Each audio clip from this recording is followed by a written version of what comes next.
us in the live chat and WhatsApp us your messages on 0747 649 7166. This is The Black and White Show. Hello everyone, welcome back to The Black and White Show. It's another week where there's been no takeover talk, there's been no proper Newcastle United talk, or has there? Because that's all about part one. Project Restart has been given the go-ahead, and that is all about part one here. The Premier League is returning on the 17th of June. Hallelujah. If you want to get in touch with the show, send us your WhatsApp messages on 07476 rather 497 I should know this number off the back of my hand now, but yeah, one of those things. I'm here with Kyle Thompson. Kyle, how are you today? Not too bad, mate. It's been a long, tedious week, but hopefully this show, as great as it always is, should pass a couple hours. But I'm not doing too bad, mate. How about you? Hot. Very hot. I've got my drink on standby as well. And to my left, I've got Sam Mulliner. Sam, how are you today? I'm okay. I've kind of got the Sunday evening blues. Back to work tomorrow. Quite literally. Unbelievable. Yeah, exactly. Yeah. But see, I'm colour coordinated. Yeah, back to work tomorrow. Off furlough as of 8 a.m. tomorrow morning. So, yeah. Oh, well, we'll still be in bed, Kyle, won't we? No comment. Yeah, so we'll get the WhatsApp messages later on in the show. We've got lots to go through in part two. Lee, Paul, and somebody else. Who will it be? You'll have to wait and see. And actually, Lee will probably touch on about how you can get more involved in the streams, in the shows that we do, because we want to try and get as many new faces as possible. And in part three, Lee is back again. He just loves being in the show, doesn't he? And we've got 40. Exactly, you've heard me right there. 40's on the show as well. I think he's on with Owen. Am I right, lads? Owen's on part three? Yep. So there we go. So you've got a fantastic show for you today. Right, let's start with Project Restart. The Premier League is back on the 17th of June. It was confirmed on Thursday afternoon, the 28th of May, in which Richard Masters, the main guy at the Premier League, now he took over the job from Richard Scudamore, who had done it for donkey's years, I think maybe over 20 years since the Premier League started. He confirmed as long as it's safe to do so, we will complete all 92 fixtures. And yeah, first things first, Kyle, Project Restart's going to happen. Immediate thoughts on that? It's a bit more of relief, if anything. Last week I was saying, 2 weeks ago I was saying it might be a bit too soon, but you look at the tests that they've done with the players. I think the most recent test around the league is no one has the virus, so it's safe to go forward with it. And that was my main concern, the safety of the players. Kind of agreeing with what Danny Rose said a couple of weeks ago. But it's fantastic. It's back because even in isolation, we've got something to look forward to now. So it's been a long time since watching Newcastle, man. I mean, it seems about 20 years ago watched that match and reacted to it against Southampton. But I'm really looking forward to it, and it'll give us something to talk about on the Black and White Show instead of who's tweeted what on Twitter about the takeover. So I'm looking forward to it. I really am. Yeah. Andrew Morley says, do you take questions from YouTube chat? We do, but predominantly we'll be looking at WhatsApp because that's where Lee can do all his magic and put a lovely screen and say such and such from London or such and such from Newcastle or such and such from Staffordshire. I don't WhatsApp the show in anymore. There's just no need. The number's there on the screen if you want to get involved tonight. 07476 497 166. Sam, your immediate thoughts as well. Premier League's back from the 17th of June. Slightly different question to Kyle, though. Is it too early? No, I don't think it is. Purely because, as Kyle touched upon there, that the latest round of testing, as we got the news last night, no positive tests for COVID, which is fantastic. Every Premier League club, we saw this week behind the scenes of what's going on at the training ground at Newcastle, just how kind of hygienic and precautionary everything is at training. Full contact training came back this week too. From a purely selfish point of view, I can't wait. There's going to be football on every day. Look at them kickoff times. Oh, it's amazing, isn't it? It is absolutely fantastic. Every game televised. It's just a complete feast of football from the 17th up until the 1st of August, I believe. But it's absolutely fantastic to have it back. All of a sudden, we're now looking at Sheffield United at home again. Yeah, I think obviously, as one point to mention first, obviously there was 92 games. There were 2 games in the hand, Kyle. Villa versus Sheffield United and Manchester City versus Arsenal will get played before the rest of the games get played, and then we get into the normality of the Friday, Saturday, Sunday, which I'll touch on a little bit more. And if you're like, say, Sheffield United or Aston Villa or Manchester City or Arsenal, are you glad those games are getting done before everything starts, or would you want them, say, in the end of July, for example? I mean, if you're Arsenal, you wouldn't want to play Man City at any point, but it's I suppose it's a good thing for them, because if they'd have just scrapped the league, them games in hand would have been seen as argument points for Aston Villa, because I think it's goal difference at the minute with the relegation zone. So it could have came down to that one game, and they would have plenty to moan about, as Villa fans usually do have something to moan about in quite, as Sam would know, quite a bit. But yeah, it's important to get everything out the way, and it's just good that we've got a date in place now. From now to the 1st of August, hammer the games out, and yeah, that's what matters now. We've got something to look forward to and get through these fixtures, and hopefully look towards next season with getting back into the grounds and things like that, which is something I'm very much looking forward to. Jason, I have seen your point and your question, but we'll touch on it. But I'll touch on that about a little bit later, because I want to try and get Kyle's and Sam's view both on the Premier League and financially as well. If you can put Joe's question back on, that would be brilliant, because I did like that question. If you can, if not, there we go. Thanks, Lee. So, Joe, you guys happy that the FA Cup game might be getting played at a neutral venue? Sam, ideally, you don't want it to be a neutral venue. Of course you don't. You want it to be at St James's with a full 52,000. But I would still want it to be at St James's regardless. Are you in the same opinion? Yeah, I mean, you're right in what you say, because I'll touch upon what Luke Edwards told Rob in the video released last night. It really does give us an edge playing Manchester City at St James's Park. It was down to be a Saturday night fixture. We saw what the atmosphere was like for the Saturday night game when we played Liverpool at the end of last season. It was absolutely on fire that night. It really gives us a cutting edge against teams like Manchester City. They need every ounce of energy behind them. It's just not ideal, but it's just the way things are. There's 2 games for us that could be switched to a neutral venue. I think the last home game of the season against Liverpool is the other. So it's not ideal, but it's just one of them things. It's a sign of the times. No one really knows what's going to happen, what's around the corner. I mean, they're on about today as well. If we're lucky enough to get to Wembley, they're on about having 10,000 in there. But it's just little baby steps at a time. It's just the science will guide us, as the politicians say. Kyle, if for politicians, we're not talking about that. Kyle, but Sam's put up a good point there. Potentially, I know we're talking about Newcastle getting through Manchester City and getting through past whoever in the semi-finals. If Newcastle were allowed 10,000 fans in the final, how manic would it be to try and get a ticket? It'll be an absolute nightmare. I think you'll be all right, Johnny, but then again, I'd have to fight you for your ticket. Well, you know. What are you trying to say? What are you trying to say, Kyle? What are you trying to say? All I'm saying is some people have more loyalty points than others, but I'll move on. But no, it'll be hell on to get tickets, man. I try my best, but I don't think I'd get them unless I killed you or physically strangled you to the point you give us a ticket. But I mean, it's possible, but no, it'll be manic. 10,000, like it's either with things like I think if the FA Cup final will be played in front of an empty ground. I think it was in the Austrian League, Leipzig. They lifted up a trophy in front of an empty stadium, so I think it will be followed up until next year. Unfortunately, on that one. Yeah, you could try and fight me, Kyle, but I'll already be at Wembley, and I'll tell you how amazing it is and how good it is, and I'll tell you about that time when Jamal Lascelles lifts the cup. Sam will be in the home end probably. He's still finding a way in the home end.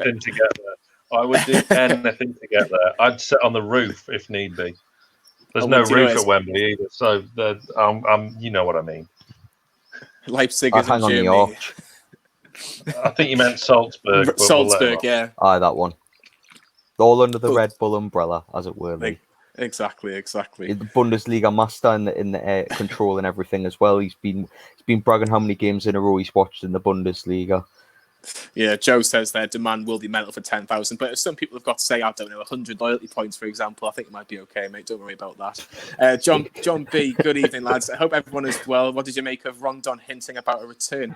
Solomon Rondon was a massive success, because I'm not going to even ask Kyle, because I know what he's going to say, and I know he could probably say it now, because we're not associated with Nova anymore, which obviously we explained in detail. But in regards to Solomon Rondon, regardless if there's a takeover or not, if he's available for a cheaper price, it's a bit of good business, isn't it? Given our striker situation, you'd think it was a bit of a no-brainer. I don't think he'd be as effective as first time round, because that very rarely happens anyway. Father Time is another year older. He's not been playing competitive football in China since he's left Newcastle.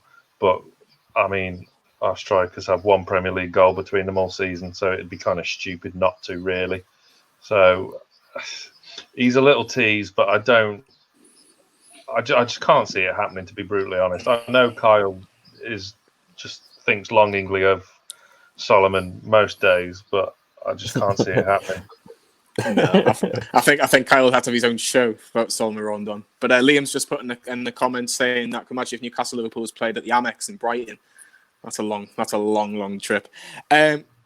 All games are going to be behind closed doors, which was confirmed by the Premier League, which is no great surprise. Kyle, the biggest point I took out of that Richard Masters interview with Sky on Friday with Brian Swanson is that fans could potentially be back in stadiums as early as next season, which has been rumoured to be mid-September.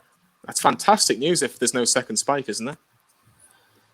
Absolutely. As long as it's safe for everyone to go to the ground and watch the games like normal, as it were. As long as that's in place and everything seems to be fine on that front, and we're not endangering the NHS and another spike and things, that I'm more than happy to go to games again. It's just it's just a case of making sure everything's safe. If it's early next year, if it's middle of next year, if it's September, as long as it's safe for everybody to go and all the players and everything like that, then it's fine. It's fine by me. Like, yeah. Just before I go on, we have got a few sponsors now. We've got a new sponsor in BF52. If you want to get involved, all the information will be across the streams. There you go, Lee. Just on point. Also, we've got BF52, Amazon. We'll touch about Amazon very, very shortly. And Free Retro if you want a new football shirt, but something a bit classic like Kyle and Sam are wearing at the minute. There'll be even better ones on Free Retro as well, so get involved as well. I disagree, to be fair, but we'll move on. I think I've won the battle of the away shirts this week as well. Yeah, I mean, comments could get in, but I think Sam's won this week. I went for Nico Stabizas, Stadium of Light winner. He's went for one of the big guns in terms of an away top, so he's trumped us all the way. Don't worry about it, Kyle, because I would have gone with yours, to be brutally honest, because that's something that's around our era. You know, you've got to go back a few years to get on that shirt, so don't worry. NE29. Right, let's talk about the television, because all the 92 games will be broadcast live in the UK. If you're from the UK, it's fantastic news. Sky, who some people like a lot, get 64 games of the 92. BT get 20. Amazon, massive sponsor for us, which we're glad and delighted with. They'll get 4 games, along with the BBC. Sam, it's the first time that terrestrial TV will show Premier League matches since the inception of the Premier League in 1992. Yes, it's only 4 games. It might not be the best 4 games in the world, but it's fantastic news, isn't it? Yeah. For the first time in history, the Premier League's going to be on terrestrial television live. It just goes to show how mad things are at the moment. There's no real downside to having games on terrestrial. It's fantastic. It doesn't really matter what the games are. They'll probably have the highest ratings because it's on the BBC. They'll probably have the highest ratings of any kind of game. I mean, it'll be World Cup final-esque ratings. It'll be mad, but here we are thinking the BBC are only interested in Wimbledon, and then they're pulling in the Premier League. It's brilliant. I think it's fantastic news, Kyle, as Michael already puts any 29s just on point. Any 29. How about DL16, says Paul? Now, that's near Middlesbrough, that, mate. We don't do DL postcodes, Paul, remember. Remember that. No, and also news, Paul's been fantastic for the channel, so big up, Paul. Let's talk about Sky in particular, and BBC as well. 25 games of the 64. You've got to give Sky a lot of credit. It will be Freeview, basically. As long as you've got Sky as your setup, you'll be able to see at least 25 games, including the Merseyside derby, Everton versus Liverpool, which they confirmed in a statement on Thursday as well, Kyle. That's 29 of the 92. That's a third of the games just about. This will be live. Fantastic. Yeah, it is. I mean, for people that kind of go to games and things like that, I mean, we can't go to games then anyway, but it just shows that that nobody's going to miss anything. Every Newcastle game is going to be live from now to the end of the season, which is music to my ears. But now things sorted, project restarts in place. The broadcasters have came up very well with having every game televised, and yeah, all fans around the country have got something to look forward to instead of just daily isolation or coming off furlough like Sam is as of tomorrow at 8 a.m. as he said, just told everybody earlier on. But it's a fantastic thing, Johnny, and it's such a something to look forward to, as I keep saying. Set your alarm, Sam. Right, Kickoff Don't Time, feel Sam. too sorry for me. I'm only back for a week, and then I'm on 2 weeks paternity, followed by a week's holiday. So please don't feel too sorry for me. I won't. But how is the missus? Just before I'll touch on it a little bit further. Aggie. We'll move on. Right, Kickoff Times. Lee's got a perfect picture of all the Kickoff Times, starting with the weekend fixtures. On Friday, it will be 8 o'clock, which is normal Friday night football, which I would imagine will be on Sky. Saturday, 12:30, 3 o'clock, 5:30 and 8 o'clock. Sunday, just slightly earlier, 12 o'clock, 2 o'clock, 4:30 and 7 o'clock. And then a Monday night game will be also on 8 o'clock. And then your midweek slots will be Tuesdays, Wednesdays and Thursdays at either 6 or 8 p.m. Sam, we got your mention about a feast of football. Perfect time for someone to be having a baby, isn't it? Yeah, brilliant. I mean, the midweek games at the 6 and 8 p.m. I think Amazon did do that when they had their couple of rounds of fixtures earlier on in the season, around December time, didn't they? That worked quite well. So it is just bloody brilliant, isn't it? Really, let's face it. I mean, this should have been a summer of European Championships, but I mean, it just gives you so much more to look forward to. I mean, we're getting the football back. It's just brilliant. As long as there's no second spike. I mean, it's hard to kind of not talk about there being a second spike without mentioning politics, but because I think there will be a second spike, but that's by the by. But hopefully there's not. Hopefully everyone stays well and safe. Hopefully it all works out in the end, and hopefully we're back at St James's Park this September.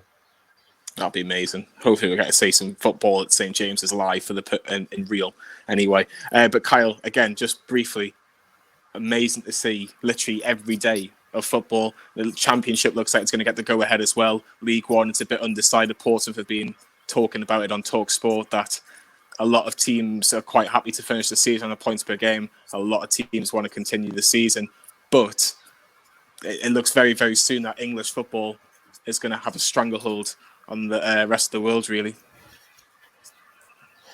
Football every day, Johnny. It just sounds a lot better than sitting for waiting something to happen, like a takeover or like an announcement on what's happening with the football. Because we initially thought the league was just going to be scrapped, like Belgium and France have done. I honestly thought it would get scrapped. So to have the surprise of an alternative where there's football every day. I mean, don't get us wrong, Bundesliga's great and things like that, but it's a Bundesliga. Beforehand, even when it was on every week, it would just be one of them. If I see a couple of goals for it, that's fine by me. But my bread and butter has always been Newcastle in the Premier League, and for that to be on a daily basis for however many weeks, fan dabby dozy. We've got plenty to talk about and plenty to talk about on the NFTV Extra as well, because I know you love your Premier League, Johnny, so stay tuned for what could be on that.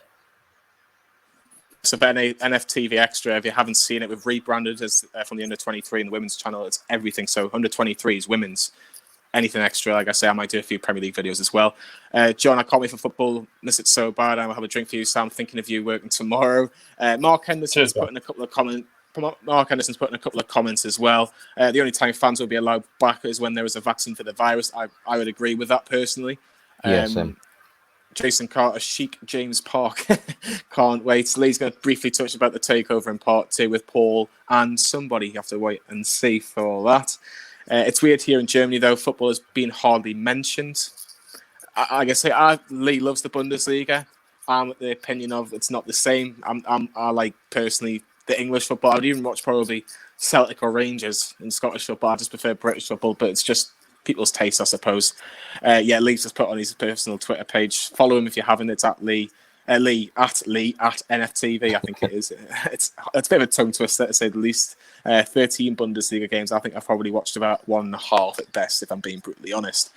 Sam, you touched about neutral venues, and no decision has been made yet on neutral venues. Richard Masters said on Friday with Sky, saying it could take up to 7 to 10 days for an ultimate decision on neutral venues or not.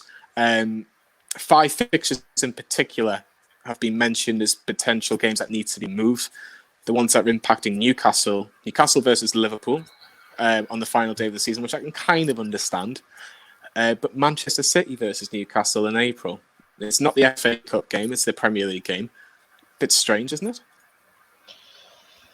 It depends what's going on in the area, doesn't it? To be honest, look, if you look at the stats from the Bundesliga, with it being behind closed doors, home advantage is neither here or there so far. So in the grand scheme of things, I don't think it matters too much. I just don't think it matters. At the end of the day, we've got to get these games played. So if that's the only way to get it played on when they should be, let's just do it. It used to happen at the old... bring back the days of the FA Cup semi-finals where they always used to be at Villa Park and Hillsborough and stuff like that. It might just have to be the way it is for a while. Who knows? I can't remember that, Kyle. Can you? It seems like a long time ago. Too long. I mean, he's showing his age. That's 4 for sure. years younger than me, Johnny. Behave. Talking about birthdays, a big happy birthday to Chris Dobie, his 30th birthday today, friend of the channel. He's been on, which I managed to get the interview, which Sam, you did a lot of good work for that, so I will big you up on that. So hopefully he wins he's in the semi-finals of his darts tournament today? Or was it anyways, he's in a darts tournament where he needs to try and finish first, which I'm sure he will. We've got a clip now, which will be about Steve Bruce, Isaac Hayden and Sean Longstaff talking about the return of football and the return of training as well. Lee, whenever you're ready. You're watching the Black and White Show with Newcastle Fans TV. For us players and the staff and all the rest of it's been like a normal day in a normal training session. And, last week we were all delighted to be taking part in step one and, of course, making sure that everything worked.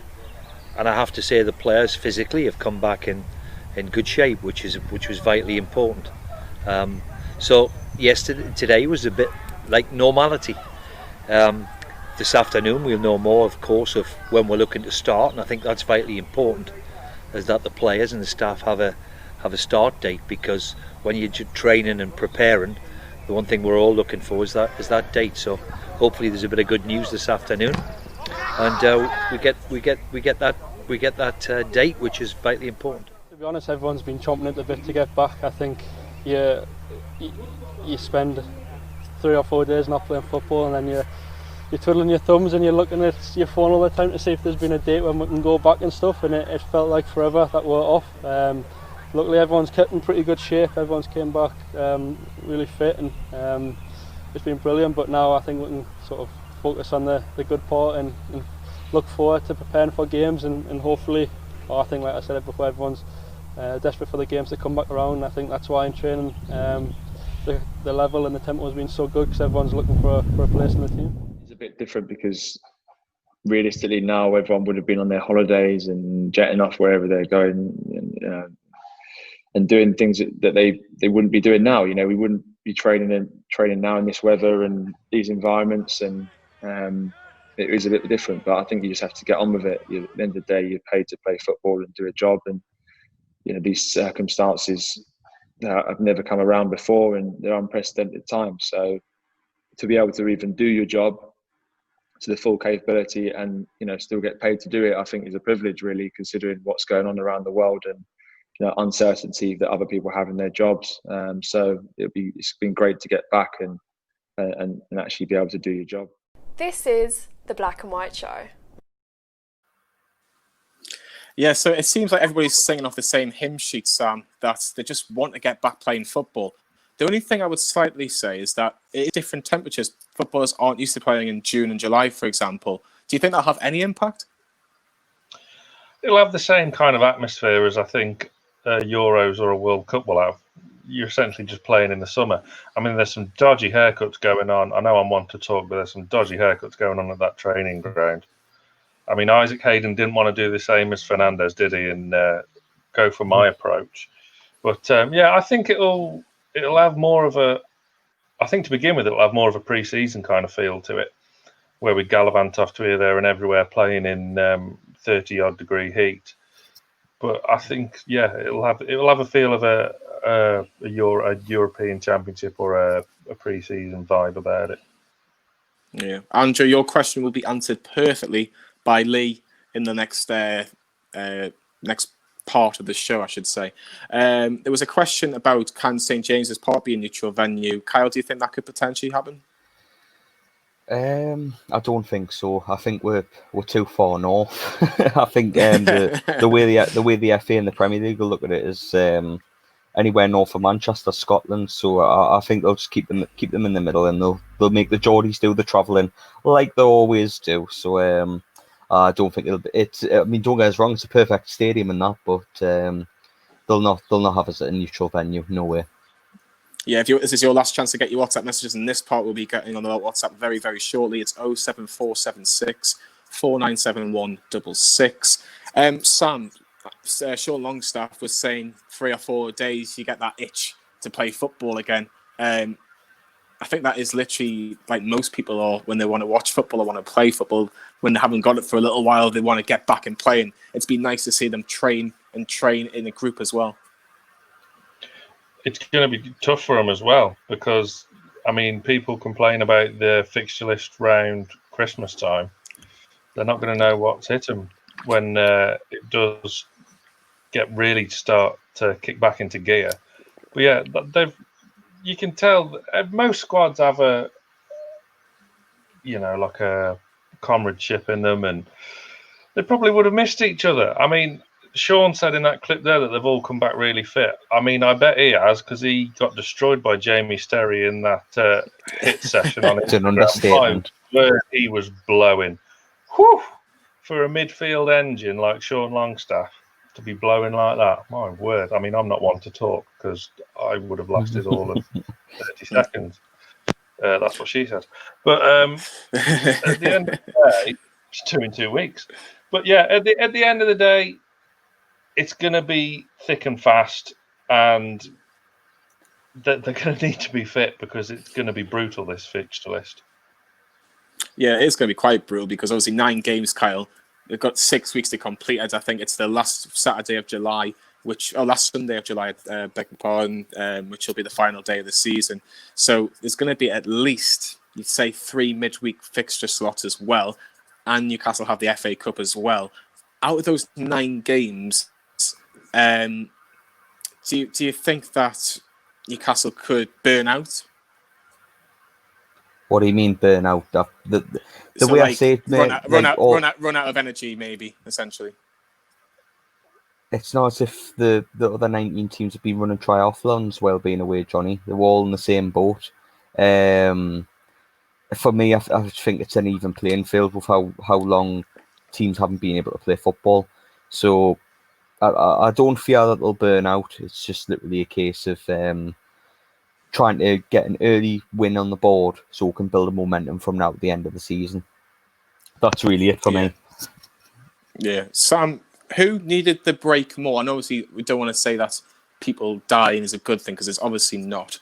But anybody at Newcastle, who do you think will benefit from this 10, 12-week break the most? Everybody. Apart from Dubravka, to let him get fit again. He's the only one. The break came at a horrendous time for us when you think back now.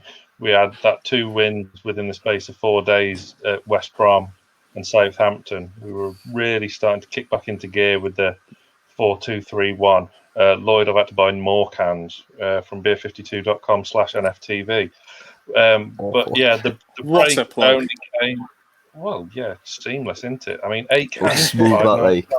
It was like, I'll give you no that. brainer. But yeah, it came at a horrendous time. The only benefit, as I say, is getting Dubravka back. I mean, I feel sorry for Carl Darlow because I don't dislike him by any means because I think he is a solid backup. But Dubravka gives you that 10% extra edge, and Dummett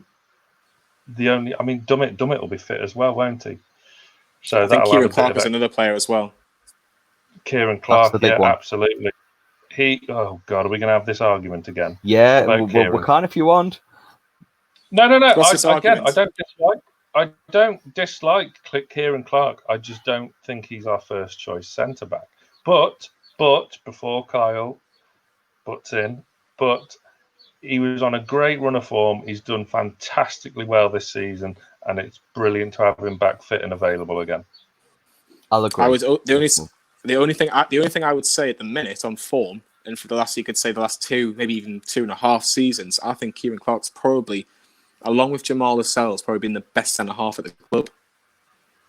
In my personal opinion, get your comments in as well. On form, yeah. Comments in. Kyle, did Steve Bruce benefit from a break, or do you think it was at the wrong time? Well, because he had just got Newcastle through at the quarterfinals. Newcastle on 30 points in the Premier League. He'd probably say maybe 1 win and a couple of draws will be absolutely fine. Probably just 1 more win.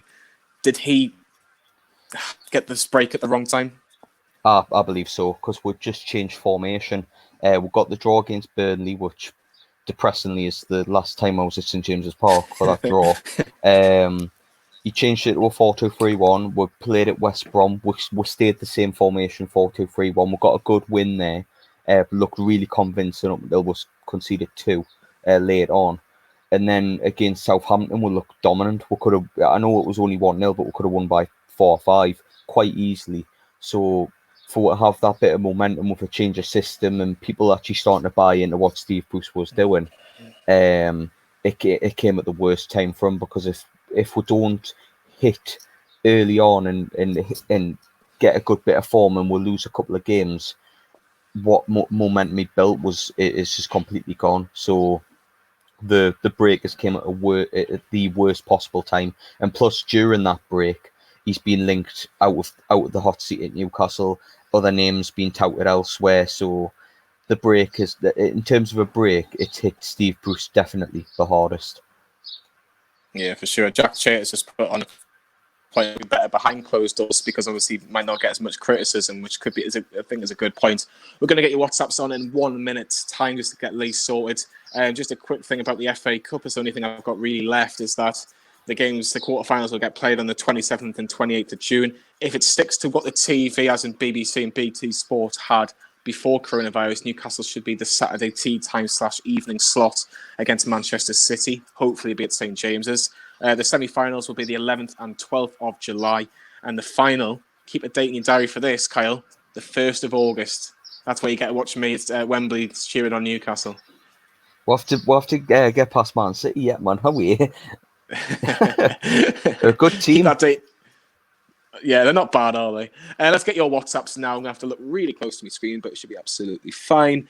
Takeover, is the piracy actually confirmed, or is it just reports? Sam, what do you think? Because Luke Edwards was obviously had John Cross and Henry, weren't they? Touched about it last week. From what you got from Luke Edwards, what do you think? That really is the £300 million question, isn't it? If anything is going to scupper it, it is going to be the piracy. That's what all 3 of the journos we've had on lately have said.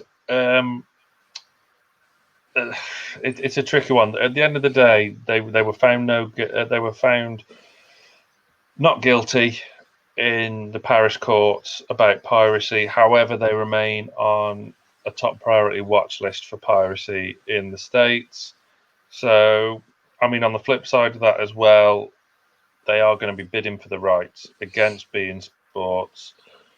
I mean, people forget that, again, the whole thing centres around a political issue, which I don't like to bring up because we're a football show. But cast your mind back. beIN Sports used to be called Al Jazeera Sports. And if you cast your minds back, Al Jazeera have got some pretty horrendous links themselves. So I don't know. I mean, the only good thing is that with the Premier League coming back, that's all sorted now. It's a clear path for the Premier League to really look into this and hopefully get this takeover done and dusted. Yeah, Kyle Gary says, how many Newcastle players could they sign in this window? It obviously depends, takeover, non-takeover, as well. But also, do you think there might be a lot of loan signings and free signings because people just might not have the money? It's possible. I mean, the amount of money in football will probably be at its lowest point because with games not being able to happen and teams are losing money left, right and centre. I read an article the other day about Whitley Bay really struggling. A local side, non-league, is really its worst. Even teams in League One and the Championship are really struggling because they haven't had any income from TV money or revenue from people being in the stadiums. So it's going to be a hard one for everyone, mate. And unless you've got a lot of money like a Man City have or a Chelsea, I don't think people are going to be signing very highly. There is a lot of free agents high touted for the summer. I mean, Sam did a really good article referring to that in bits, and that we've been linked with the likes of Ryan Fraser, Willian, like all these players are going to be free agents in the summer. So I think with the way football is at the minute in terms of money, it will be the best chance to try and get some of these players in, especially if we get taken over, because these new owners will want to spend. Yeah, for sure. Liam from London says that Newcastle shouldn't be able to play Manchester City at St Mary's. I'm assuming that's the FA Cup game. I don't want that personally. I think that's far too long. I've done the trip to Southampton a few times. It's a long trip. Sorry for Owen, isn't it? Well, Owen just lives down the road, doesn't he? He's got his cherry tattoo on his right arm, hasn't he? And I pushed Kev you on says there. he's got a bad, just a bit. And Kev says he's got a bad feeling about the takeover. Well, Kev, Lee is going to brighten up your mood in part two about the takeover. He's also going to talk about club accounts and season ticket money, which is a massive topic. Jason's mentioned it in the comments. Jason, this is all about obviously money in football and how Newcastle fans in particular aren't benefiting, like myself, who's on the season ticket deal. I've had 3 payments now, if you can see in the camera, 3 payments come out of my account on a direct debit, and I've seen no football. So it's going to be tough to say the least. Continue to get your WhatsApps in as well throughout the breaks, and Lee will obviously read some out later on in the show. We're going to have a triple substitution because Kyle's going to take a break and he's going back in for part 3. Is that right, Kyle? Or was that you? No, I'm done, mate. Are you done as well? So you're not going to see our faces for the whole rest of the show. I'm sorry. I'll be in the comments, but in terms of my face being on this show, it ends on part 1, unfortunately. But there's plenty of other faces across the brand of NFTV, so good joint effort from everyone. Exactly, and that's why everyone loves us. Sam, give you from everybody from Newcastle Fans TV, everybody in the comments, give you my regards to obviously your family, and hopefully everything goes okay in the next week or so, because we know it's very close. Thank you. And so we'll see you hopefully in a couple more videos without the week baby, assuming anyway. But yeah, this is where we leave you guys. If you want to get your comments in, the numbers on the WhatsApp, which is across all our socials as well. And yeah, we'll have a break. See you in a bit, guys.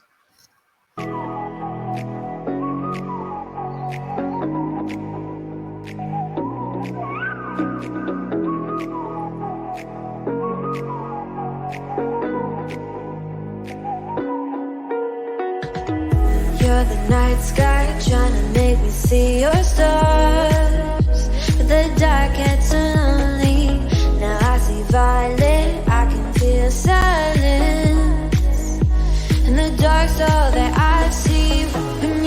stars are burnt out, and your heart makes no sound. I'll find valid in your eyes. You'll always be my night sky.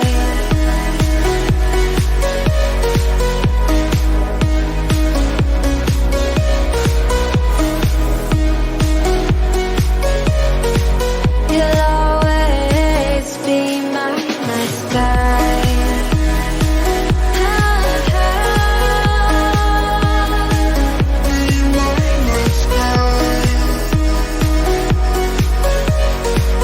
You'll always be my night sky. You're the night sky hiding behind dark gray clouds. I can't figure you out now. I see all blue. There is so much cold in you, and the silence is so loud when you go. I just stay dancing with my shadow all day. Watch the time. I can't find the point where our two paths align. But you're the night sky. I'm trying to see your stars, but I've always feared the dark. Now I see violet. I can feel your silence.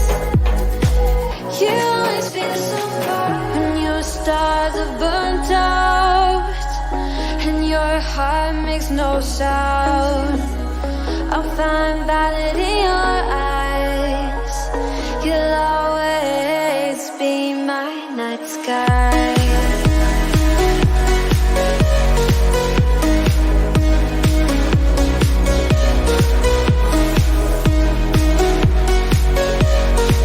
You'll always be my night sky.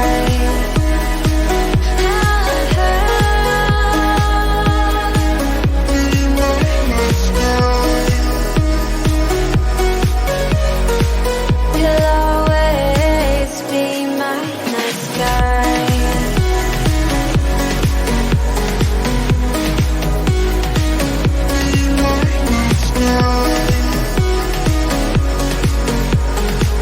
You'll always be my night sky. Ref, sub.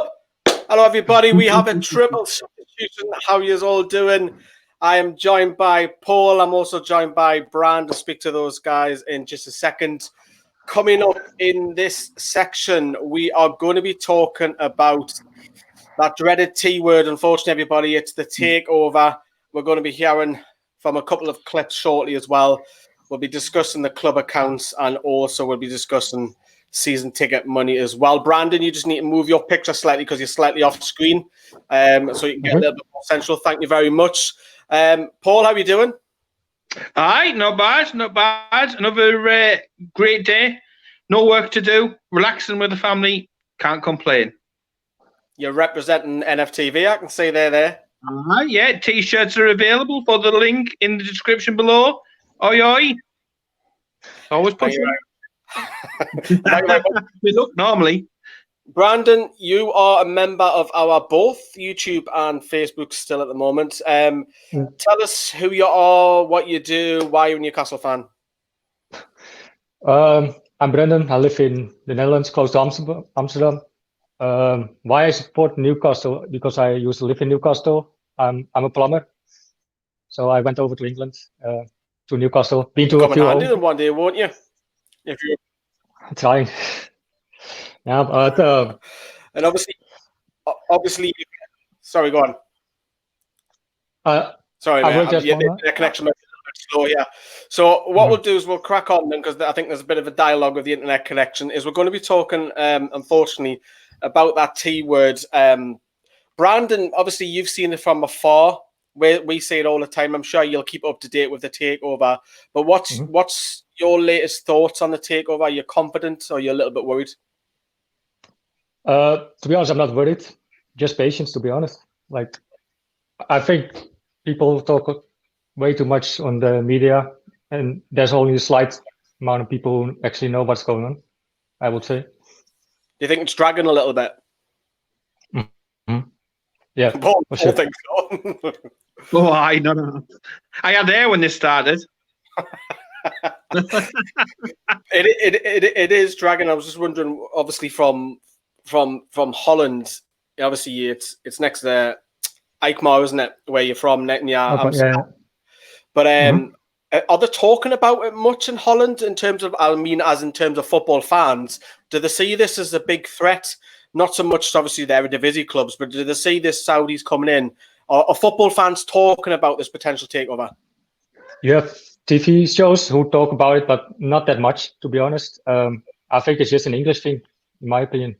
They're not critical at all about the Saudis taking over. They just want Newcastle to get big and deserve what they deserve for all those many years. Yeah, obviously Mohammed bin Salman's in the news as well. Oh, and get to work with your graphics. Come on. There he is. There he is. We're all going to get with tea towels out. Paul, I want to see you in a tea towel when we all get hammered on Takeover Night, mind. Oh, hey, you've already seen me in a tea towel. I've already had a dress rehearsal for it. The missus has taken care of it. She's one step ahead. She's one step ahead always. I look very fetching in a tea towel, you know. Very fetching. Do Saudis drink? I don't know if they do they? I would say behind closed doors, probably. Yeah, you're probably right. Aye. Well, that's one thing for certain. That's what do. Yeah, we might offend them if we address the Saudis drinking. It wouldn't be the first. It wouldn't be the first lot of people that we've upset. I know personally, I must upset a couple of people at least per week. But you know. Yeah, please keep your WhatsApp coming in as well. 0747 649 7166 on the end. Sorry, it's free to message us in the WhatsApp. There we go. Owen's got it up for us, and obviously keep your live chat. Or if you keep showing the comments in the live chat as well, that'll be fantastic. Paul, is no news good news? To some extent. Goodness me. No, I mean, to be fair, it does. You know, like before when we've had previous failed takeover attempts and people are literally just waffling any old, you know. Pollock, you're allowed to say it now. Yeah.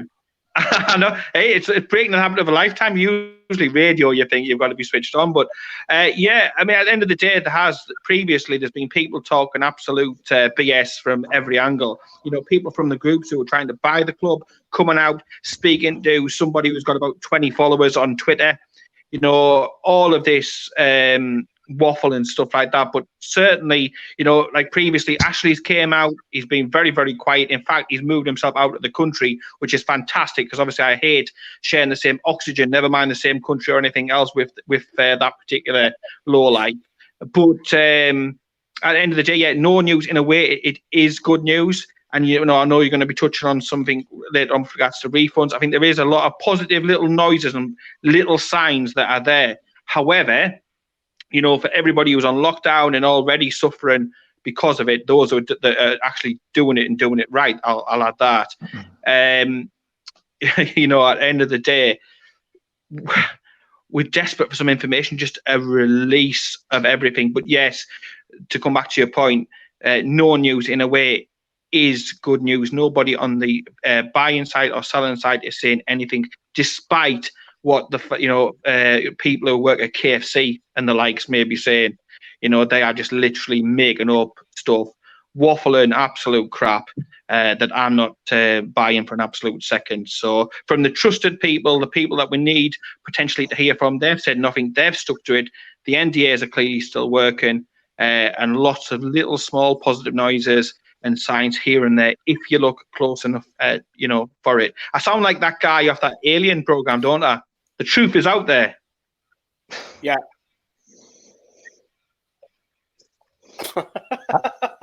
I think you're referring to IndyCar just before there. Stay tuned, 10 p.m. On the Twitter. Before we hear from Richard Masters, so go over that for us. Before we hear from Richard Masters on that, Brandon, you've got a Newcastle United tattoo on your leg this week. Do you want to show us? Can you show us? Can I show you? I'm not sure. Can you? Lift. There we go. We're seeing it there. Brandon's got a, You don't want to see what Paul's tattoos mind. He's got to cover them up. He's not allowed to. People have got a very reputation about me, you know. He's got a few things that you cannot say for public. Yeah, but it was fantastic. Brandon was sending over. I'm getting you into trouble on it for. Was sending over the first time. some clips, and it was brilliant to see, obviously, international fans. So thank you very much for coming on. We'll get your thoughts in a moment. But Richard Masters, please, Owen, fire away. You're watching The Black and White Show with Newcastle Fans TV. What's your response to those people uncomfortable, in some cases deeply unhappy, by the proposed Saudi takeover at Newcastle? Well, I can't get into it, Brian. The takeover of football clubs is done via the owners and directors test. You know that process is an entirely confidential process, and so I can't say anything about it. I can't say anything to prejudice those discussions, and so I'm afraid I can't go into any details. Can you at least share whether a decision has been made? No, I can't even do that. It's that confidential. Does the Premier League prefer new owners to be in place by an AGM when decisions can be made for the next season? I don't think timing is an issue here. I don't think that we have any specific views about when these things need to be done by. What we need to ensure is that all the processes are followed properly, and when the decision is made, it's the right one. Based on any information that you've seen, can you even say whether this takeover is in doubt? I think I've been very clear. I can't go into any details about it. Broadcasting live across YouTube and across Newcastle Fans TV's social media, this is The Black and White Show. I've heard that voice before, I'm sure I have. But Brandon, It's in the balls. Brandon, what do you make of that? That's the second time now he's been interviewed, Richard Masters. Yeah. He's just not giving nothing away, is he? No. And why should he? It's still the process. It's like procedure, I think, in my opinion. And I think as well, I think being someone is smart enough to know if you want to buy this club and put £17 million deposit there, he knows for sure that he will get through it, right? He's not dumb, in my opinion. Also, Brandon, there's a lot of speculation that people are saying it's a fake over. He's not giving anything away, whether whatever's happening, whether there's a problem or whether it's going through. Do you generally feel that this is a real takeover attempt? Well, the deposit was shown, right? It's proof that the deposit is paid. I think he would, like I said again, he wouldn't pay £70 million. I can't see Ashley doing this. He fucked us over a few times, but I can't see this happening. I think the takeover attempt. I think he's desperate as well. Say again? I think Ashley is desperate as well, in some kind of way. Yeah, he's lost a bit of weight, hasn't he, Paul? Like Ashley. Well, I think he's lost his mind a bit as well, to be honest, over these 13 years, because he certainly made me demented at times. But he seems to be he's taken himself well out of it, and he's just letting people getting on with it. Yeah, I think he's lost a little bit of weight and stuff like that. But I just can't wait to be rid of the man. He's been like a bad smell. He's like a fart in a lift. Not having it. Get rid of him. I just cannot wait for him to be dragged out to St James's Park. I'd pay to see that. Yeah, regarding how long it's taken, Paul, it's 8 weeks now. With this the 8th week that we're on now, something is surely up. Do you think it is the privacy? I can't even say it now. Someone say it for us. Piracy. Come on, Lee, you can do this. Do you think that is just the only thing that is stopping this going through? To be honest, at the end of the day, I've said all along, I've just commented on the Richard Masters interview. That interview that he gave to Sky is the interview he should have given to Dan Rowan earlier in the week, because he caused all sorts of trouble by just saying some stuff. So I'm glad he stuck to the actual rule book this time and said nothing and everything. But it's just got to go through. It has got to go through 8 weeks. I mean, delays and stuff like that. I honestly think the main delay has just been around the physical of getting people around that they need to get around to be able to do these checks. The Southampton takeover took 2 months under normal times. So, you've got to factor that in as well. There's obviously a lot of complications to go through. There's a lot of half-truths and she said, political stuff going on in the background. And again, going through that and picking out what is people's opinion and what is actually fact takes a lot of time. At the end of the day, the French courts ruled that there was no case to answer for before. So I just think it is just physically down to the sheer volume of stuff.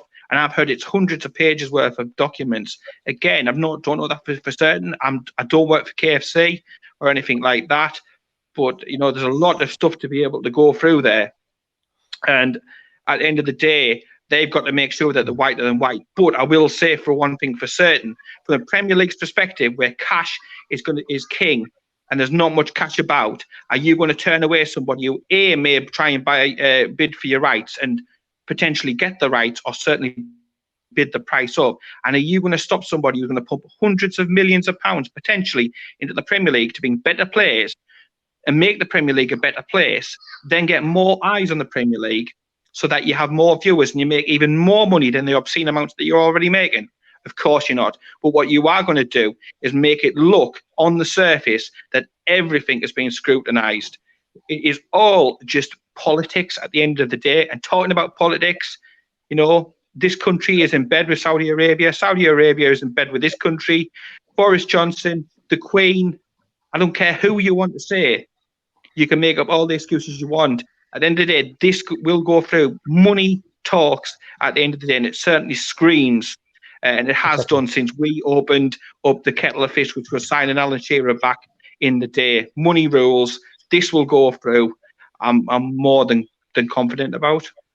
Speaking of money, I've got to shout this out. Thanks, Owen, for keeping that on. Bravo Mo 1982's donated almost $5. Thank you very much for that. I'm going to ask Brandon this question. Should a Newcastle fan protest like the rest of the world are doing nowadays over the delay of the takeover? Not at all. I think you have to respect the procedure and how's everything going. It's sad to see sometimes the fans go against each other when they say one says it's not going to happen, it's takeover, and the other one is like it is going to happen. And like we're a group, like we shouldn't be. How are you going to say it? Arguing about it. Like if you think it's a takeover, then why be bothered? I will love a good protest, don't we? Luke Edwards, of course, hover over that for us, Owen. Luke Edwards, we'll pass it over to Rob to interview Luke, and he was obviously had his concerns, and Luke obviously isn't afraid to voice his concerns about the takeover. This is what Luke said. You're watching The Black and White Show with Newcastle Fans TV.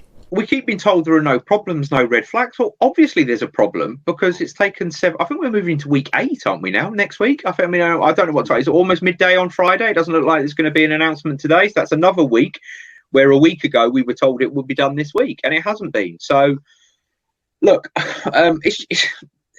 there obviously is a problem with the piracy issue in that. And for me, you can sum it up like this. The Premier League have fought a long, expensive and protracted legal campaign against Saudi Arabia effectively for piracy.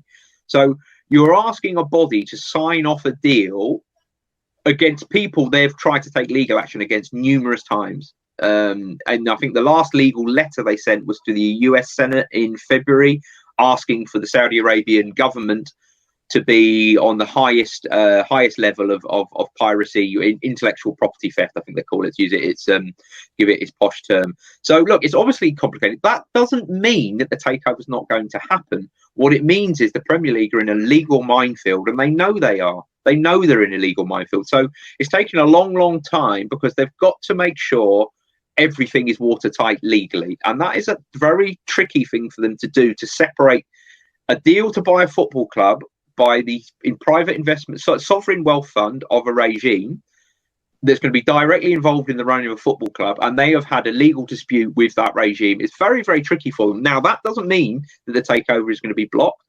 And that is the only, the optimism I always have is that just because something isn't happening yet, it doesn't mean it's not going to happen. I've never said the takeover is off. Not once have I said the takeover is going to be blocked or it's going to be off. But it's obviously complicated. It's taking a long time. And I'm just sick and tired of people telling me it's going to be done and there are no problems, there are no red flags, and it's all bullish and confident. It's been bullish and confident for 7 weeks.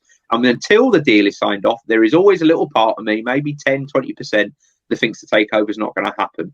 Want to get something off your chest? Interact with us in the live chat and WhatsApp us your messages on 0747 649 7166. This is The Black and White Show. So that was Luke Edwards chatting to Rob the other day, and he's still confident, Paul, but like you say, it's coming more, looks like more and more, not so much the human rights, it's the piracy comment as well. 07476497166. 5 minutes. I'm going to be reading out some of your WhatsApps before we move on to the next topic. But Paul, is this it? Is it just the debate, the concerns? Because you're putting the Premier League into a position where you've got the government doing deals, as you said before. So if you don't do the deal, the Saudis are obviously going to be, what's the word I'm looking for? Disgruntled with the UK government for not allowing the takeover to go through. So the Premier League are like, they're going to upset somebody here because of whether if they allow the takeover to happen, which is great, the government keeps the government happy, keeps the Saudis happy. However, you upset a lot of people with the TV piracy. I don't think it's down to human rights. I think it's now down to TV piracy. You've seen the La Liga president come out and speak out. You've seen world governing bodies. Obviously, it's been passed to the US state, which Luke has just mentioned just there. Is this the only thing, Paul, that's holding it up? It is, but I still expect it to go through. Money talks at the end of the day. Like, you can have all these other issues and complaints and this, that, and the other, but at the end of the day, money talks, and that is what's going to get it over the line. At the end of the day, I still believe that they'll end up. Nope. Oh, where's he gone? Technical gremlins here. All right, he's disappeared. Come back in, Paul, if you're still there. Me. Question for you. Yeah, I can hear you. you. Sorry. Question for you. The back, the joys of technology. The joys of technology. I'll have a look at it in a minute. But yeah, money talks at the end of the day, and I still expect this to go through. The other things are very important. Don't get me wrong, but I think in the climate and the world that we live in, money will always rule first. Sadly, with the rights or wrongs of it, that's how I feel it, and that's how I see it going. Going to read your WhatsApp in a second. Brandon, what are you going to say? Sorry.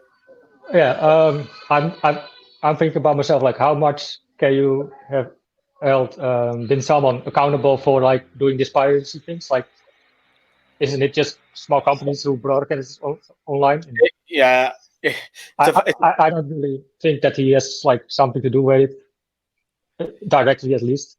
Yeah, it's going indirectly. I think how the Saudis are trying to get around it from what it looks like. Whereas the piracy, I think that's the only thing that's holding this up with it.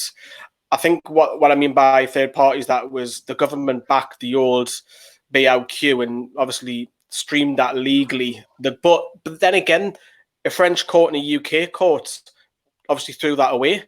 So it's it's a hard one, but I think that is, for me, the only thing that is keeping this up. We're going to just quickly jump to your WhatsApp and we'll ask some of your questions before we'll move on to the account side of things as well. We've got 40 coming on a little bit late. I've just seen him in the background. Keep it tuned. I'm looking forward to seeing him. Keep it tuned. Keep it real. He's got his mic and camera turned off at the moment. But Ford, if you have your camera mic turned on, you can't come in the show anyway. So, but let's have a look at what he's saying. Unknown has tried to give us a ring. Sorry, we don't take calls. Jack says, what does Bruce have to do to prove he's the man to take us forward under the new owners, such as getting the top 10 or even get us to Wembley? Brandon, should Bruce stay on? I would say yes, in my opinion. A lot of people want to have like a new manager in. I think Steve is doing pretty good, and if he can have like more attacking football, why not? Fair enough. Yeah. Okay. So John B, who sent in a message, says, "What's going on with the so-called takeover? It's taken ages. All of it is because the legal streaming over there. What are they going to do about it in a country where some people have an illegal dodgy box?" I think he means the UK. A lot of people do. Again, Paul, it's just the case of streaming. Is that what John's asking there? Well, it is a massive issue, yeah, and they've got to be seen to be doing something. But yes, there's issues over there with piracy, but so is there in England. I mean, anybody can buy a Fire TV stick and get an absolute plethora of illegal apps to watch football and anything else that they want to. So I find it a little bit strange how people just sort of say this is an issue for just Saudi Arabia, and it's Saudi Arabia. It's an issue all around the world. You know what I mean? I do honestly think it'll probably be easier having them in on the inside of the Premier League rather than the outside. I think you can affect change maybe better. But at the end of the day, you know, our house isn't perfect and in order. And it's been such a political hot potato, though, hasn't it? Between so many different people. Hairy Hands keeps popping up as well, annoying everybody. So it's just got to be how it's seen, how it's presented, because there's no doubt that after this, Lee, they will change this owner's test. No doubt about it. But for the moment, they will say, yeah, they'll say our hands are tied. We had to do it. Blah blah blah. He passed all the tests and everything. And but by then, hopefully, you know, it'll be too late. At the end of the day, I find it funny as well. You talk about fit and proper, but we've had Mike Ashley for 13 years, man. Somebody needs to give the head a wobble down there at the Premier League and just get on with it. But it's all about perception. It's all about spit and gloss and that side of it. And I just can't wait until we get some news. It doesn't even have to, in a way, go through straight away, but some update from somebody to say this is the stage that we're at. You know, I'm pulling hair here, man. I'm going grey, waiting. I'll just be your chest hair, that. Lee Charnley, I'm sure we'll talk about him very shortly about the accounts. Liam said, I saw on Facebook and Twitter that Lee Charnley's cleared his office. Is that a sign? What do you think? I think I'll answer that one. It's probably a little bit uncertain. Obviously, I know there was a picture circulating as he walked out near the Sir Bobby Robson statue, but whether there's some truth in that, I really don't know. Apparently, Lee Charnley, another one, had moved his office out the stadium. Again, similar question to Liam's as well. And then also Lee. Oh, come on! He's probably just nicking a load of pencils or something from St James's. You know what I mean? There's a lot of and I've seen pictures of skips. I've seen pictures of skips. I've seen all sorts. You name it, I've seen it. There's probably been aliens spotted at St James's. That doesn't mean out. And our plane watching will turn into spacecraft watching. And the last one's from Unknown, says, I'm going to do a voice recognition on Masters to see if he's been deceptive. Please keep your WhatsApp coming through. Owen, the controls are back to you. We're going to move on to the next section, which is more about the club accounts. And I wanted to talk about, first of all, Brandon, is obviously Gini Wijnaldum, who you'll know very well as your fellow countryman as well, and Musa Sissoko and Alexandra Mitrovic were still owed roughly around about 48 million. Is this a sign of, obviously we sold them for large fees, but it seems to be taking a while to get that fee. It's like 6 million in one season, 6 million another season. Is it better for a business point to get all the money up front to try and sell these players, or have Newcastle done well to still have 48 million still to come into the club? You're asking that to me, right? Yeah.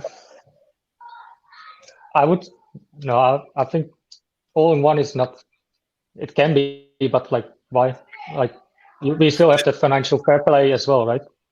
Does it affect the manager where they say, oh, well, I've got 48 million to spend on a player, but I can't yet? So there's a summer transfer window. I've got 48 million coming in the club, but I'm not getting it just yet. Surely that affects business for that certain type of player. So if we need a striker, obviously Joe Layton's not firing on all cylinders. That 48 million could be used on another striker. Right. Yeah, I would say you have to look for those loan-free or whatever, like transfer-free. You have to spend it wisely, in my opinion. I wouldn't splash it on one big player. I think you need to build a squad. I think defensively we are good, but midfield and attacking is still definitely need some improvement. Yeah, Mark Henderson, great point there. Southampton's takeover took 2 months. Quick question, actually, before we move on. Is there anybody in the Eredivisie that would be perfect for Newcastle? Oh, let me think real quick. We need a right-back striker. Right-back and striker. Shall we come back to that and give us an answer? Yeah, let me think about it for a little while. We'll come back to that and see if you can think of one, because I really... Go on, sorry, Paul. Yeah, there's nobody good at Spennymoor Townley. Where I'm from. There's nobody good at him. but they do play in black and white, which is a good thing. They do. That Sports Direct company. Oh, Paul, I think I might come to you on this one. The club have finally officially admitted in the accounts that Sports Direct is paying for advertisement. Sports Direct's been around the ground for about a decade now, 10 to 12 years. Is it long overdue? They've got away from long overdue. Yeah. Goodness me, it's about £2.50. It's about £2.50. If they're not paying the going rate, the stadium is absolutely prostituted out with Sports Direct signage. It's disgusting. And the money that we're getting in, if you then look at the money that's going out, that we have to get all of our sports equipment from Sports Direct, or we've got to do this from another Ashley company, we're still more than lining his bottom pocket. So no, I mean, to me, it's you've got no specifics in the accounts, which is very, very convenient. If I do add and say so myself. But at the end of the day, oh, hey. But I was mid Mike Ashley then. But at the end of the day, he's paid penny in the pounds. He's paid a pittance. He has got off so lightly. And I'm sorry, but at the end of the day, whatever he is paid, he should be paying 10 times as much.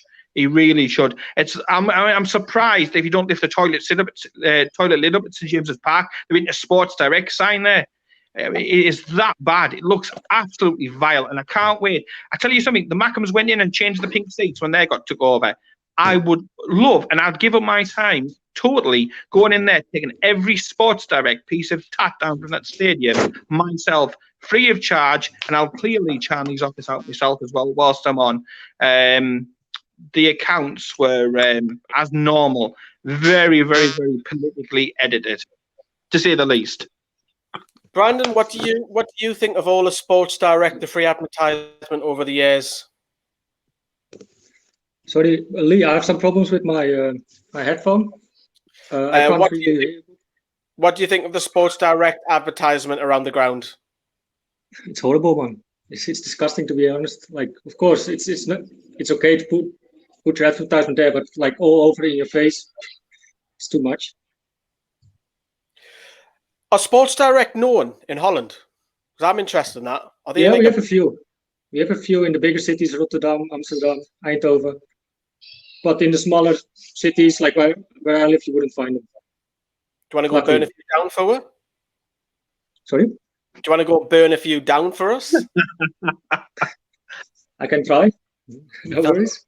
Just have a face mask on, have some PPE, you can just be a normal citizen then, couldn't you? You could burn a few down for us. Right. Now I have an excuse, right? To wear a face mask and it looks proper tacky as well. You just need to probably change your camera, Brandon, slightly. So move your camera slightly so we can see your full face.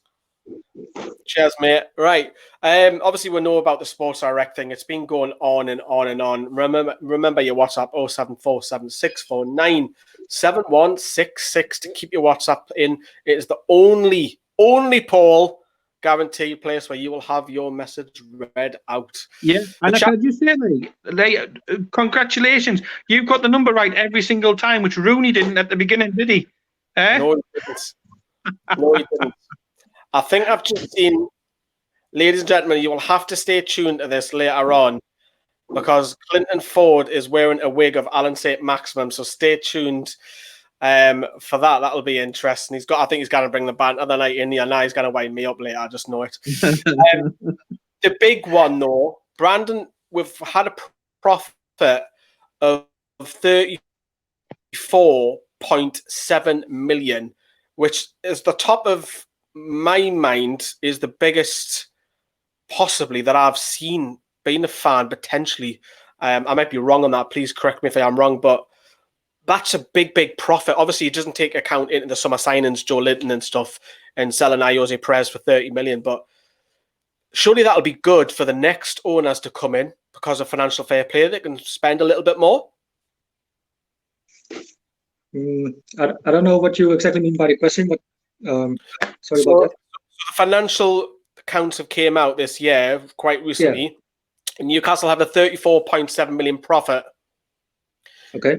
Surely that'll be good for the next owners to come in because of financial fair play. It allows the club to spend a bit more. Mm-hmm. Yeah, I think it can be good enough for sure, and get a few good loans on it as well. I think we have to work from there.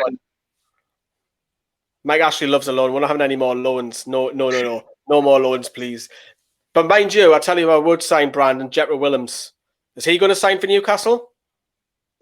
He really wants to, though, in my opinion. And I think he can attract, because we were talking about the striker, right?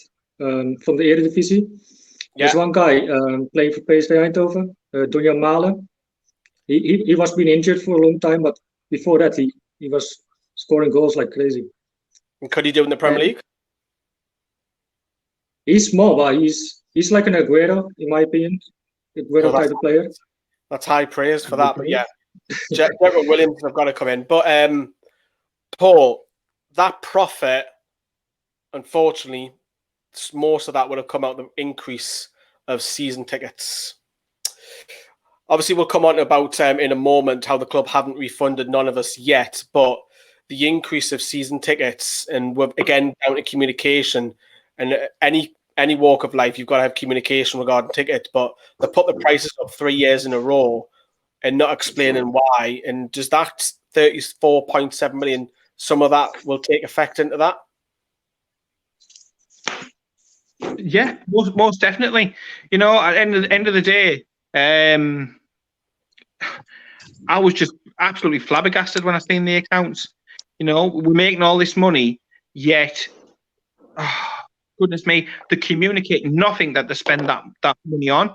You know, we're getting overdrafts from Barclays and the likes to sign players, yet we should have plenty of cash, and it just makes you more suspicious of the regime and Danger Mouse's mate who runs the entire ship from day to day. It makes you suspicious because of the way they operate. You know, I think at the end of the day, the football club should be there. I mean, we paid Ashley £30 million back. It should be there to be the best that it can. Take that 30 million, take the profit that it's made, another 30 odd million, and you can sign a couple of proper players for once, rather than taking punts on Tom, Dick, and Harry.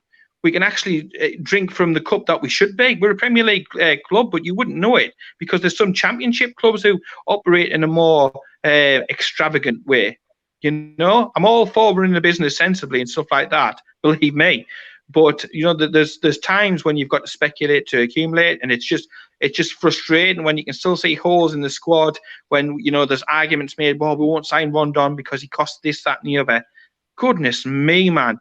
I mean, is there anybody at that club who runs it with an ounce of common sense? I just can't wait to see the back of these absolute bunch of clowns and muppets that Ashley puts in positions of power. I mean, how, given Mike Ashley and his running of that club, do we make such a profit? You know, spreadsheet champions again. Unbelievable. We don't spend anything, and I've said this to you in the past, Paul. I don't mind paying more as long as I see something. Why? Where's it going? Exactly. Are we having a new right back? Are we having a new training ground? Back in the Gallagher, we're having something done on the training ground. You know, you spend that money and say, right, we need to up your price by 10% this year because of X, Y, and Z. We don't get none of that. Communicate though. Why doesn't the club communicate? You come in and the only difference that I could see over the summer was a lick of paint and a couple of portable TVs hung up on the wall. And I'm like, what? Are you kidding me? Then we're getting back his overdrafts to sign players in, and then we're posting profits. Why are we getting overdrafts in when we're making huge amounts of profits? You know, I wouldn't be against things if they were improving the training ground, if we weren't, having to use a paddling pool or wheelie bins for medical and recuperation and that side of it. The man's an absolute milk. He really is. I've said this before, not even Lee Chanley's wife probably likes Lee Chanley. Nobody does. Useless. I mean, honestly, I could get one of my little girls to go in and run that club more efficiently. He's an absolute idiot. We're paying interest to Barclays when we've got that cash stood, and then we're accepting bids for players, and players are going out on Bright House deals. You're letting them pay $4.99 a week. What? No, you've got to be a bit more ruthless. I'm sorry, in business, you've got to be a bit more ruthless. Doing Bright House deals on players going out like Mitrovic, just $10.99 a week for about, who knows, 50 years. $10.99 a week's going to do nothing for us. Get the money in a lump and then invest it. Get a new training ground. Get a new striker who knows how to score a goal. Do you know what I mean?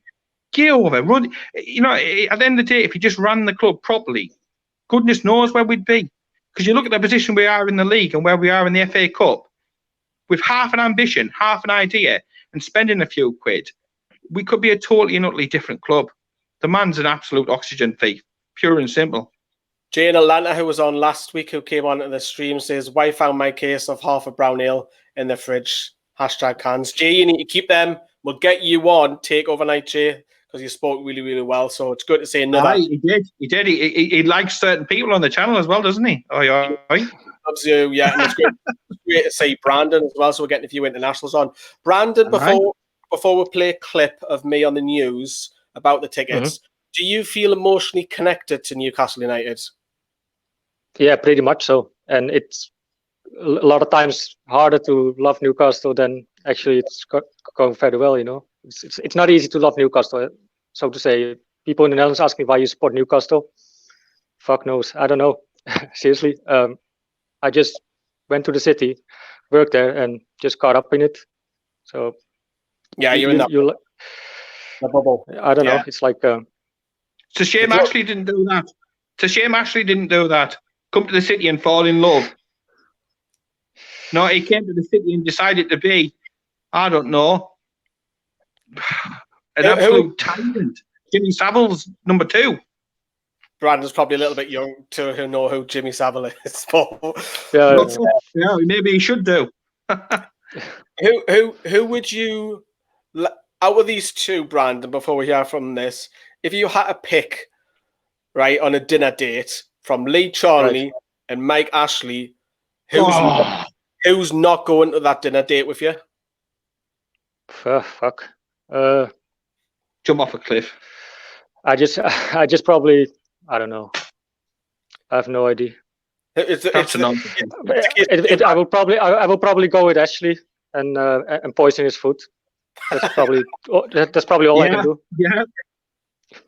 Fair. I think that's the best answer we've had all night. Right, Owen, play the clip, please, of me on the news talking about tickets.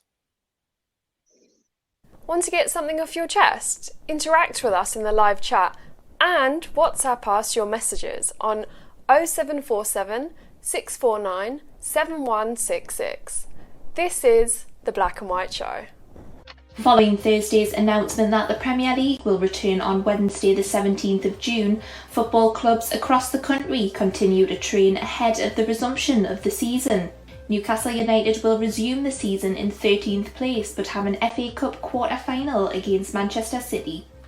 Whilst fans are excited about the return of the country's most popular sport, there are some concerns from match-going fans about ticketing issues that the club now faces. Newcastle United are yet to release a statement regarding the impact of the season resuming on the club's season ticket holders and have only commented on their players returning to training earlier this week. Personally, for me, I'm going to be a little bit disappointed because I go home and away. It's not going to feel right for me watching it on a TV screen. But to be negative, and unfortunately, I do have to bring this up as a fan, there's no word from the club yet about refunding season tickets. I'm still due 6 matches back, 5 from the Premier League, 1 from the FA Cup. A lot of other fans are in the same boat. Why are we getting charged that we can't attend games? Something needs to happen. But also, other fans are getting charged for next season games already. And we don't even know if that's half the season or quarter of the season is going to be behind closed doors. As the coronavirus crisis continues to disrupt society, the return of football will be of great significance to many. Lee from Newcastle Fans TV feels that once the clubs do comment, then the football will provide Newcastle fans with a welcome distraction to the current situation. The club really need to come out and reassure fans because other clubs have, and it's wrong. It is extremely wrong and poor management, but we've seen all of that before. But on the positive, at least we've got a little bit of football back. We can watch Newcastle and take our minds off this horrible situation that we're all in. Watching the Black and White Show with Newcastle Fans TV. So, Paul, is Mike Ashley pushing this onto the new owners to deal with? Oh, of course he is. Of course he is. He must think it's all his Christmases at once.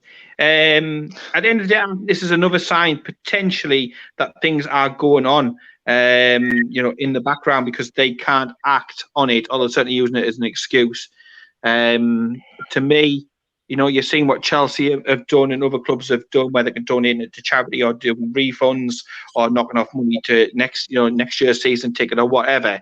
Ashley is just washing his hands of it.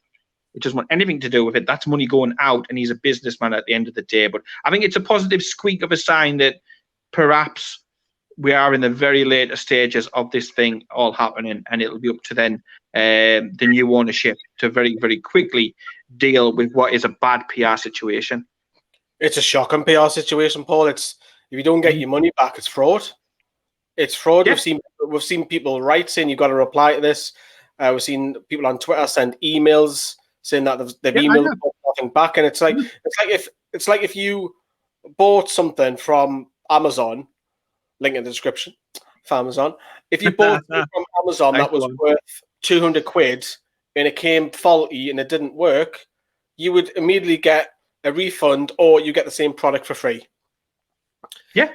There's no word we've seen other Premier League clubs, and again, and Johnny talked about it earlier on that he's on the different scheme to what me and you are on, Paul, whereas Johnny's already paid 3 payments already for next season, and it looks like next season some or partial of it is going to be behind closed doors, and it's just a mess, and it's kind of like distasteful to push it on the new owners to fix. The new owners will do it, I think. The new owners will say, right, but it's an instant PR spin for them, for the new owners to say, we're starting on a high, we're going to refund you all your tickets straight away. They cannot lose on that.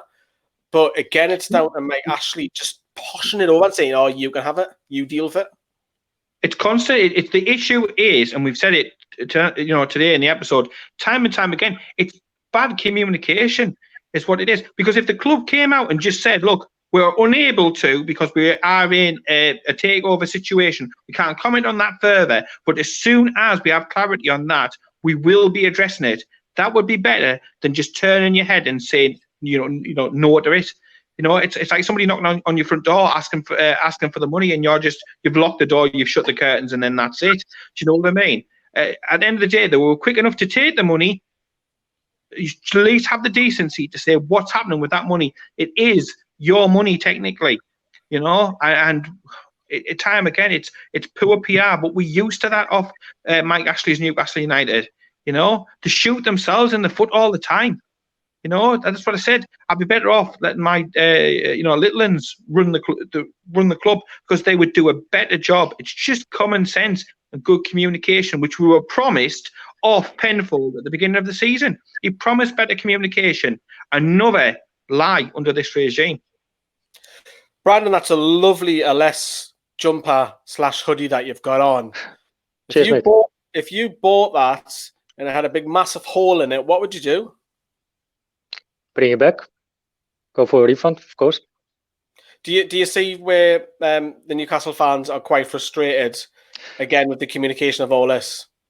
Yeah, I saw that myself as well. I think Newcastle as a club can communicate better, should be communicating better towards the fans. I think they deserve that. They're the lowest in the whole country, maybe even world.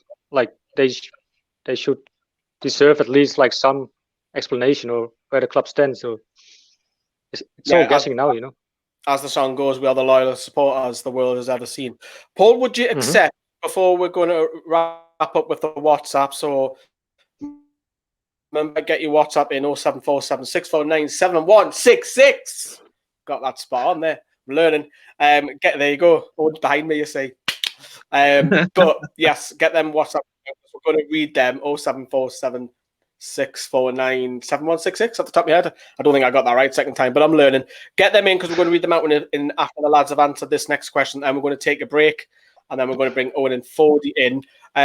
Would you accept, Paul, instead of getting a refund, a discount on next year's season tickets instead? I'd take anything. I'd even consider, doing what Chelsea did, where they've donated it to the frontline fight against against this virus. But it should be the choice of the supporter. It's not their money to hold on to. You had a contract. You paid for X number of games. You haven't got that. You paid for your Manchester City ticket. You're not going to get to see that. So it's just crazy. I mean, obviously, myself and my wife, we're both self-employed in our own business. And if we did half the things that Mike Ashley did, we would be in a jail. You know what I mean? At least communicate with your customers, as we're called by the club these days. Yeah, we are literally just a customer as well. Let's have a look at what your WhatsApps are saying. Just before we get the WhatsApps open, Brandon, were you nervous coming on tonight, or were you quite excited? Mostly the last one. I was excited. Like I've told you as well, like I would love to help the channel out financially and with maybe other things that I can do for the channel. So no, not nervous at all, in my opinion. No, you speak well. A couple of tech glitches, but yeah, you're spot on. Speaking really well, so which was fantastic. Everybody has tech issues. Everybody has tech issues on this channel, so you won't be alone in that. So don't worry about that. Let's have a look what you're saying in the WhatsApp. I will apologise straight away if your number is shown. We can't control that, so apologies on that. I'll just get rid of that. Oh, this is a long one. Just a thought. Yeah, what's stopping the PIF turnaround to the Premier League? Right.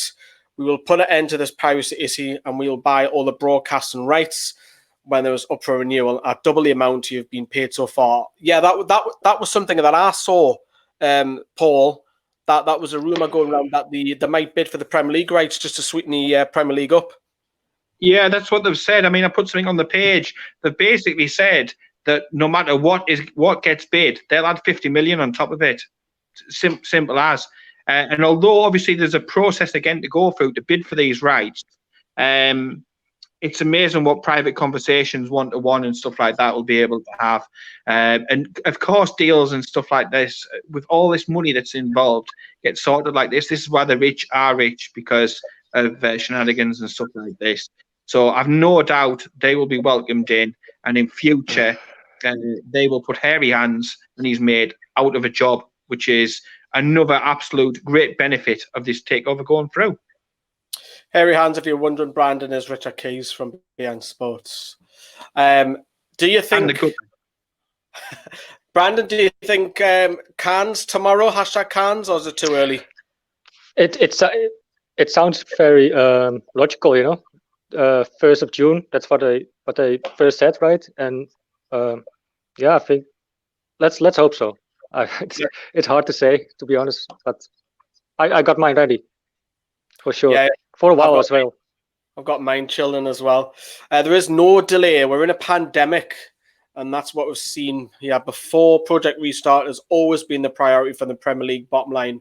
Brandon, you reckon the Premier League are more concerned about the Project Restart than a takeover? More the takeover, actually. Restart will work itself out. I think England has a good example as well on Germany. They can take the errors out. I think it will be fine. The Project Restart. Okay. Back to you, Paul. If this takeover happens, what player would you get first in the window? Oh, goodness me. Where do you start? I mean, I agree with what you said earlier on. Players like Jethro Williams is an absolute no-brainer to bring in. But, apart from anything else, I mean, we talk about these Galactico-style signings and stuff. I just want a little bit of hope back and a bit of common sense at my football club. At the end of the day, that's all I want. I want to be able to dream and just think, what can happen? We've got some good players there. We just need to supplement it here and there. I'm not so much one of these people who wants this, players like Willian and all that sort of type of players linked and huge bids here, there, and everywhere. There's that German striker who's hit the heights recently. His name slips my mind all of a sudden. Is it Tony? That's the one. If you want a good right back, goals wins games. but ultimately, I just want a change of ownership and a bit of hope and a bit of joined up thinking by the club. It's not too much to ask from a Premier League club the size of Newcastle United. We are an institution, and we need to get back to being the best and aiming for the stars, and not just aiming to stay above the gutter, which is what we do under Ashley all of the time. For you, we'll kind of ask you this earlier, Brandon. 5 players that we should look at in the Dutch league. Give us 5 players who are rocking the. Like I mentioned before, like the Donja Malen is a really good player. Besides that, a good right back is playing at Ajax. He's from Argentina. It's Nicolas Tagliafico. I think he has been linked already as well once. I would definitely go for him. I would go for Donny van der Beek as well, although he's a midfielder, but he's a good player. Yeah, he done well. He scored that goal against Spurs, didn't he? Yeah. He's class. And but besides that, I can't. Maybe the Hakim Ziyech, but he's going to Chelsea now. Actually, Chelsea bought him from Ajax as well, the Moroccan player.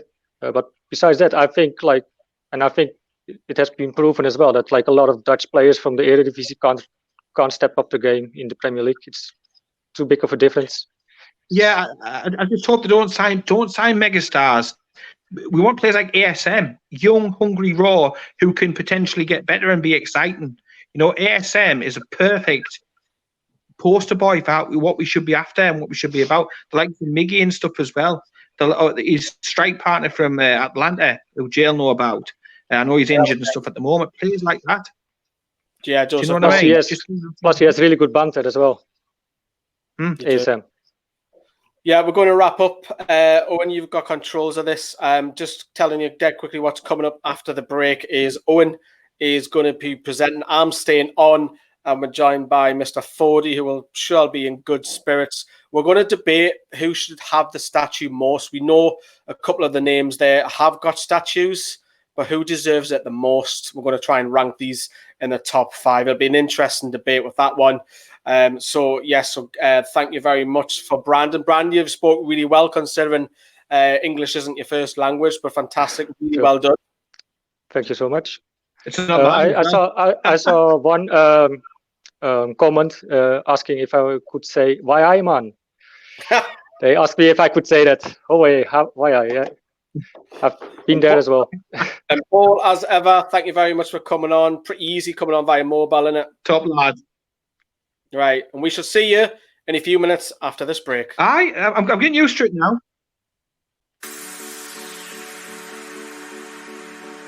Hey, you, I saw you from the distance. Hey, you, can we talk? Hey, you, I think you're my subsistence. Hey, you, or am I wrong? And now, I lose my words. Like my love is out of my mind. And you, I'm not more than a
You need to unmute There we yourself, go. Owen. Okay, yeah.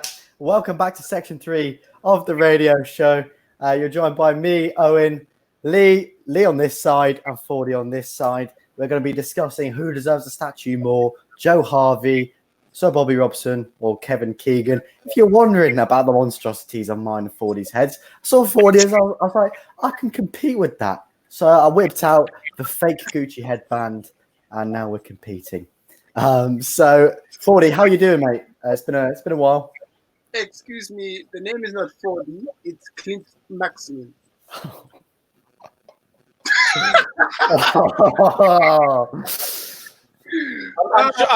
I'm sure I've seen that Wigan HITC videos before. Yeah, you might have. I need a wig now. Look, you know, Clint Maximum. Not too bad. Some improvements, but not too bad. So yeah, as mentioned a minute ago, we are going to be discussing who deserves a statue more out of Bobby Robson, Kevin Keegan, and Joe Harvey. Obviously, as that comes up on the screen, do send your WhatsApp messages in. Send your opinions in on who you think deserves the statue the most. I'll come to you first, Lee, and it's on what they've done in their time in Newcastle.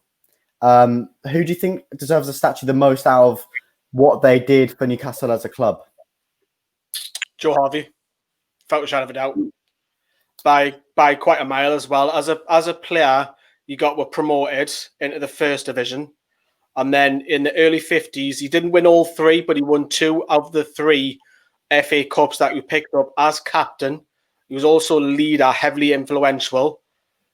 Obviously retired when Newcastle won the 3rd FA Cup in, 1955, I think it was. And then he went on to manage a couple of lower league clubs. And then he came back to Newcastle and won the old UEFA Cup, which was 1969. And for me, for him to have a plaque, just a plaque, it's a disgrace. It's an absolute disgrace how a legend just gets a little plaque. And this is no disrespect to Bobby Robson, but Bobby Robson's won nothing at Newcastle, whereas Joe Harvey has picked up 2 as a player and 1 as a manager. And for him just to have a tiny little plaque, that for me is a disgrace. It's a bit of a joke, really, when you think about it in the broader terms, player and manager. It is a bit of a joke. 40, I'll ask you the same questions based on what they have done in their time in Newcastle. Who do you think deserves the statue the most? Sorry, first of all, I'm just laughing at that comment from Paul Kinson saying how a St. 40, I love it. For me, obviously, you've already said, Lee, about Joe Harvey, but I'm not going to pretend that I'm clued up on that sort of area because obviously I wasn't born then. For me, it's more like same age as me. You're the same age as me. I know, and I know you've been doing your wikis. Don't make out like you know all of that off the top of your head. And that don't make out like you know that. But for me, it's more like obviously Robson, Keegan, that era, Shearer, of course, but his is plonked outside. But again, I'm going to throw a question back at both of you. Is it based on winning or the impact you've had on the club? So say, for example, you know, Joe Harvey, as you mentioned, Lee's won stuff at the club, which is very rare at Newcastle. But then you've got, you know, managers that have come in, had an impact, i.e. your Rappers, i.e. even your Pardew's, do you know what I mean? Had impacts at the club. So what are we basing it on? I think... sorry, you go, no, you go, mate. I think it has to be what they've done at the club. So you could say the influence, because if you mention Keegan didn't win with nothing, but he changed from a struggling championship club, well, old division, but it'll be known as the bottom end championship now, and we're going to go into League One where Sunderland were, and he's literally changed the club into the powerhouse in a modern stadium, obviously the help of Sir John Hall, Freddie Fletcher, Freddie Shepherd, and Douglas Hall, and etc., etc. But I think Keegan needs a mention because if you look at his stats, he saved we, and then we won the division, and our first season we come 3rd, and then we came 6th, and then 2nd, and then halfway through the season, as we all know, you walked out on we. Yes, I know his ill-fated return back at St. James's Park didn't go well, but that was Mike Ashley. But I think Keegan will still come back to Newcastle as some sort of ambassador role. I think his management days are probably over now, but I think you've got to look at what they've done for the club. And for Keegan not even being mentioned nowhere in the stadium because he spoke out against Mike Ashley. Keegan has no executive boxes. He has no statues. He has no stands named after him. He has no bars named after him. Keegan is literally just forgotten about with Mike Ashley, and that's a disgrace as well. It is definitely a disgrace. And to answer your question, 40, that question was there for your own interpretation. So that was off. I asked why just Newcastle, what have they done at Newcastle? That was off your own interpretation, whether it was winning trophies, how well they were doing. So it's a bit of a trick question, mate, but well done for catching on. I'm just saying, yes, Johnny, you know that for a fact. You know that for a fact. Why do you think I'm wearing this? I'm waiting for the CSM statue. That's it. Oh, dear. So the next question I'll fire at you two is based on how crowds reacted to these managers. Obviously, we don't know much about Joe Harvey because I definitely wasn't born then, and you two weren't as well. So in terms of Joe Harvey, Keegan, and Robson, who do you think deserves the statue more out of connection to the fans? Because you both know that we have our romance with Keegan and Robson, but we're not too sure on Harvey. Who do you think is probably the best fit, Lee, in terms of affection? Yeah, because Harvey was way before our time. I mean, you've got to be 60-year-old to remember really.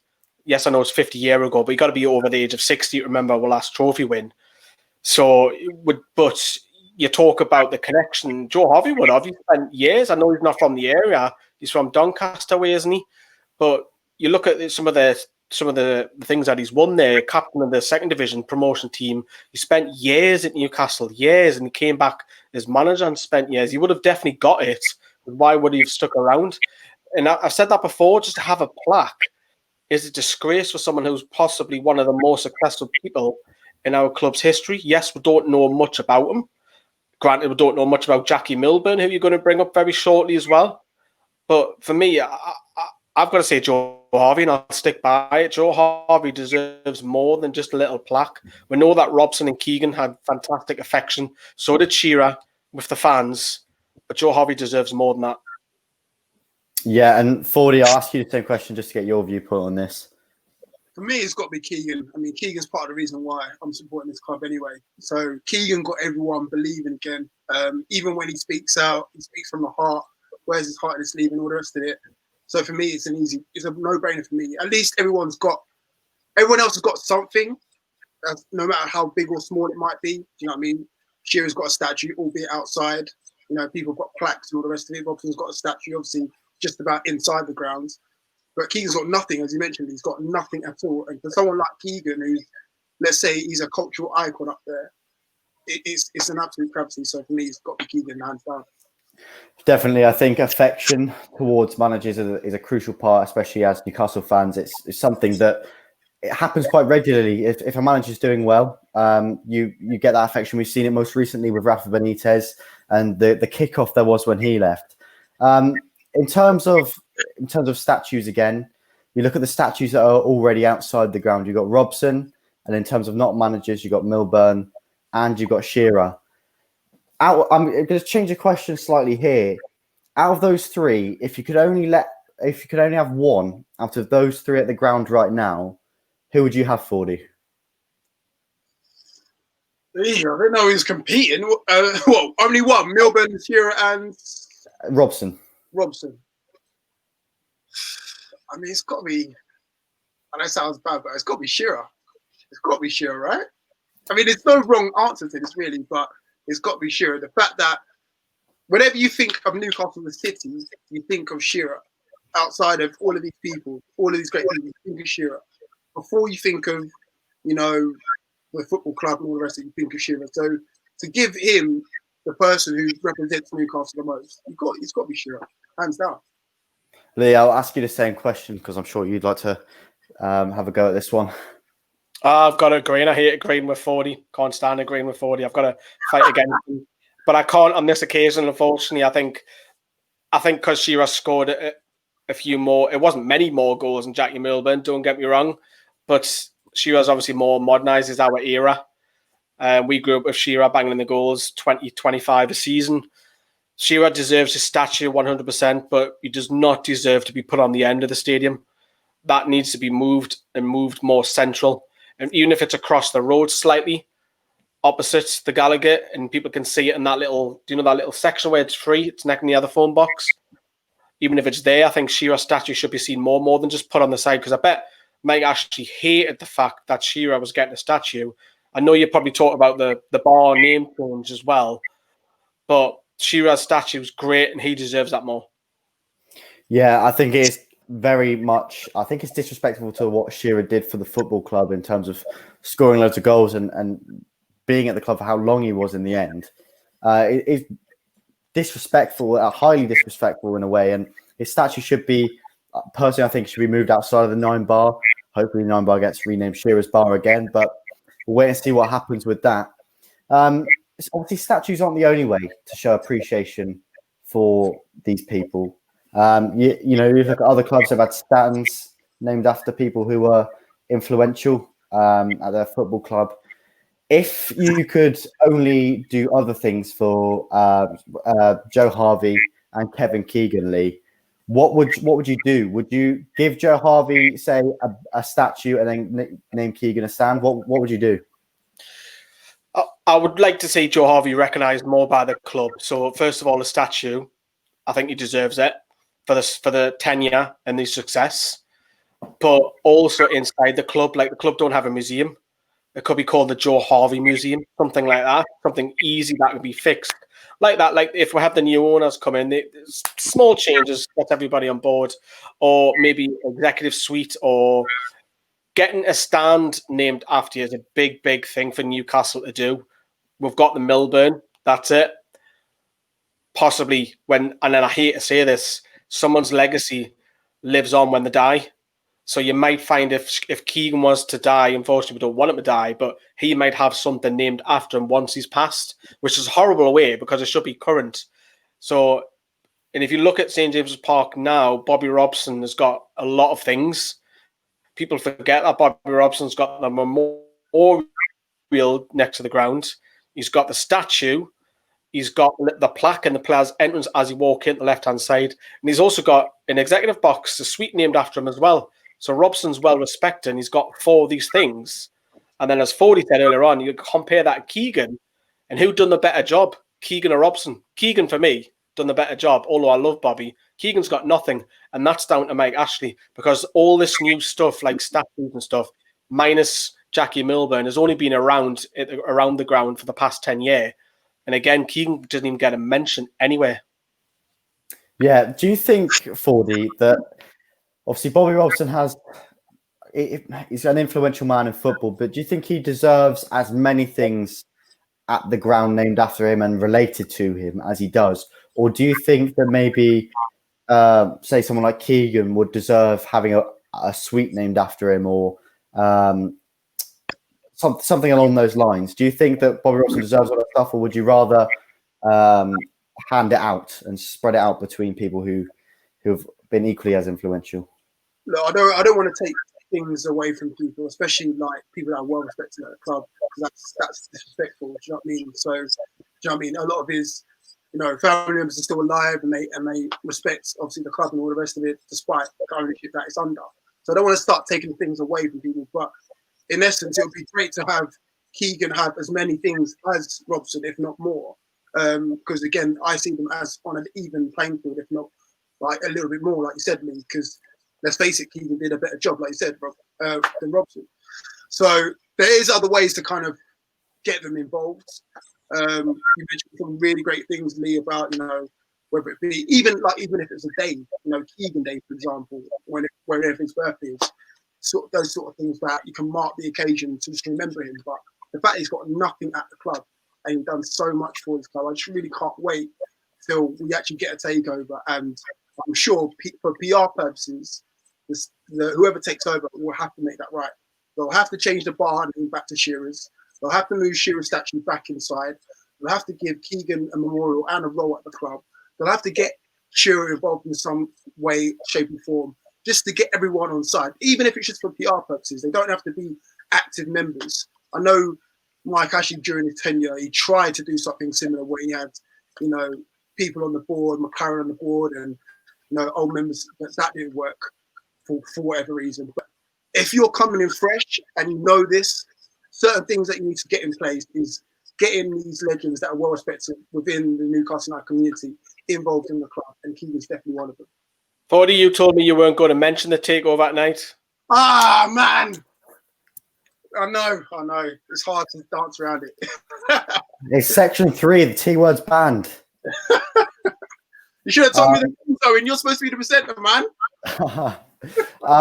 Yeah, I think that there should be a way to respect everybody who has been a massive part of Newcastle, because Newcastle isn't just the fans, the stadium, the city it's in. It's the people who have played, managed, behind the scenes that make the club as well. I think it's all these factors added in, and to remove them, to do something like they've done to Keegan, where they've just completely removed him from the set. I know Ashley tried bringing him in for a second stint as manager, but apart from that, and that didn't end very well either, did it? Apart from that, he's got nothing now, and all he's got is people who were able to either watch him play or watch him manage in the 90s, have those memories and tell their children and people about it. I think it's incredibly disrespectful. I mean, I've heard the real stories from my dad about Keegan, but it's incredibly disrespectful to have nothing at all. More known for now, Owen? He's more known for the rant. He's Yeah. more known for the rant than anything else, and that actually grates at me. Like, yes, we all might take the piss out of it sometimes, might put on the perm wig and all the rest of it, but he's more known from outside looking in, and maybe to some people of your generation, for the guy who ranted and came second. That is it. But he means so much more. That's the thing to Newcastle United fans who've been there from early on, and that's what hurts me the most. Yeah, I think it's a widely shared view. Give us 5 minutes and we'll read out your WhatsApps as well. Get your opinions in. I want to hear what you have to say on this. Who deserves a statue more out of Keegan, Robson, and Joe Harvey? The number is there, 0747 649 7166. So make sure you get those messages in 5 minutes' time. Lee, obviously, just you to go, yeah. jump in there, Owen, as well. Other people who've got stadiums, like statues outside the stadium. You've got to remember Bob Robson's got one in Ipswich. Jackie Milburn has two, which a lot of people don't remember. He's got one at Ashton, and he's got one outside the ground as well. So they do get recognised. I think with Bobby, and this is not being disrespectful what he's done at Newcastle, because I loved it. I was a teenager watching the Champions League nights, and I loved all of that. But Keegan's done more at Newcastle than what Robson has. But Robson gets nationwide recognition for what he's done abroad. And you look at like the Porto, when the Porto youth team came, stood in front of the statue, you always get recognition. You always get, rightly so, and he's got a legacy. He's doing still now wonderful things with the foundation, which we've worked with. I think Robson, although he's connected to Newcastle, he's more nationalised than what, say, Keegan is. But Lee, do you think that's down to the fact that Robson went a bit more globally than Keegan? Yeah. Yes, they both managed England. He went abroad a bit, Keegan, but he's more known for being at Newcastle and Liverpool, whereas Robson, PSV, Barcelona, England. Do you know what I mean? So maybe that's down to it. Yeah, and he's obviously got four things, and you compare that to the rest, whereas Shearer's got a statue for the goals. I think the Jackie Milburn one probably should either have a reconstruction because it's fallen to bits. The Jackie Milburn one, that could do with a bit of a tidy up and a bit of maybe reconstruction it, but it could be anything as well. Owen, it could be a training ground. It could be just called the Joe Harvey Centre, something like that, or the new one which the foundation are doing just up the road when they're obviously doing a new community centre. They could name that after one of the legends. You got a lot of these Hall of Fames as well, and Fordy's right. Maybe you could have a Rob Lee night or an Alan Shearer night or a Shea Given night or something like that. Little small things that Liverpool do phenomenally well is looking after the ex-players. We didn't. Yeah, and that sort of brings me on to my next question, actually, which I'm going to ask Fordy. How important do you think that if, I'm not going to mention the T word, but I'm going to describe it, if new owners were to come in,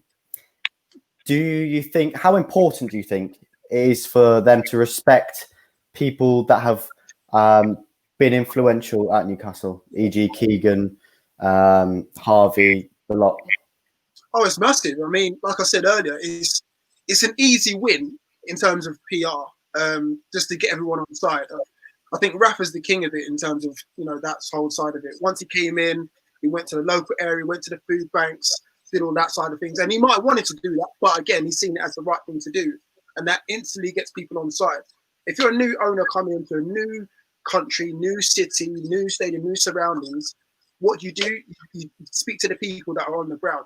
You speak to the fans, you speak to the players, ex-players, and you get them involved somehow, shape or form, whether it be in management, whether it be in the board, whether it be as ambassadors. It's just an easy win. So Newcastle have got an abundance of, you know, ex-players who still live up there, who are still passionate about the club. So it's just an easy in just to get people like the Shearers involved, people like Keegan involved. It's just easy. And the fact that they'll know so much about it and are still highly respected, it's a no-brainer for me. Lee, just staying on this point slightly, do you think that these people that have been associated with the club will perhaps want to come back as soon as Ashley leaves, or do you think it's a permanent thing now, the Scar, and they don't want to be associated with it? I think it's Ashley. I think once Ashley goes, you might say the more recent times people have been treated badly, like Jonas Gutierrez might start flying back over. You'll probably see Rob Lee back at the start. You'll see Shearer, without a shadow of doubt. Shearer will be back involved. I reckon they're all itching to come back, you know. Yeah. They are itching. As soon as he's gone, champagne, cans, the lot, whatever beverage you can get your hands on, and everyone's waiting, just one-way ticket back up there. Everyone's itching to get back involved in the club. I would agree. I reckon Joey Barton will probably start it off on Twitter, then they'll all jump in. I think you'll probably hear some stories about Mike Ashley as well, at his tenure and everything. Here is the WhatsApps. We'll just have a look. Sorry if your number is shown. We cannot do anything about that, but it will be saved for next time. Jay in Atlanta, our friend from across the pond. Atlanta United are Atlanta United are giving credits on 2021 ticket matches missed. Got a personal phone call. Fine with me. Shame you can't get decent service. Lee, I'm going to ask you this because obviously you possess a season ticket. Do you think this is something that maybe the MLS or more modernised leagues or just modernised clubs in general, all clubs that just care about their fans, let's be honest, in general? It's a relationship one. It's a relationship. That's what we don't have. Whereas I've been to a couple of MLS games. Obviously, Jay was on last week. I was blown away by the Red Bulls, blown away by a football stadium or all the activities outside. It's communication, it's relationship with your fan. We haven't got that. We don't have a relationship with our club. The football side of things we do, but off the field stuff, no chance. We wouldn't get a personal phone call. No chance. We'll get a little email saying your prices have gone up by 10%. Unfortunately, that's what we get.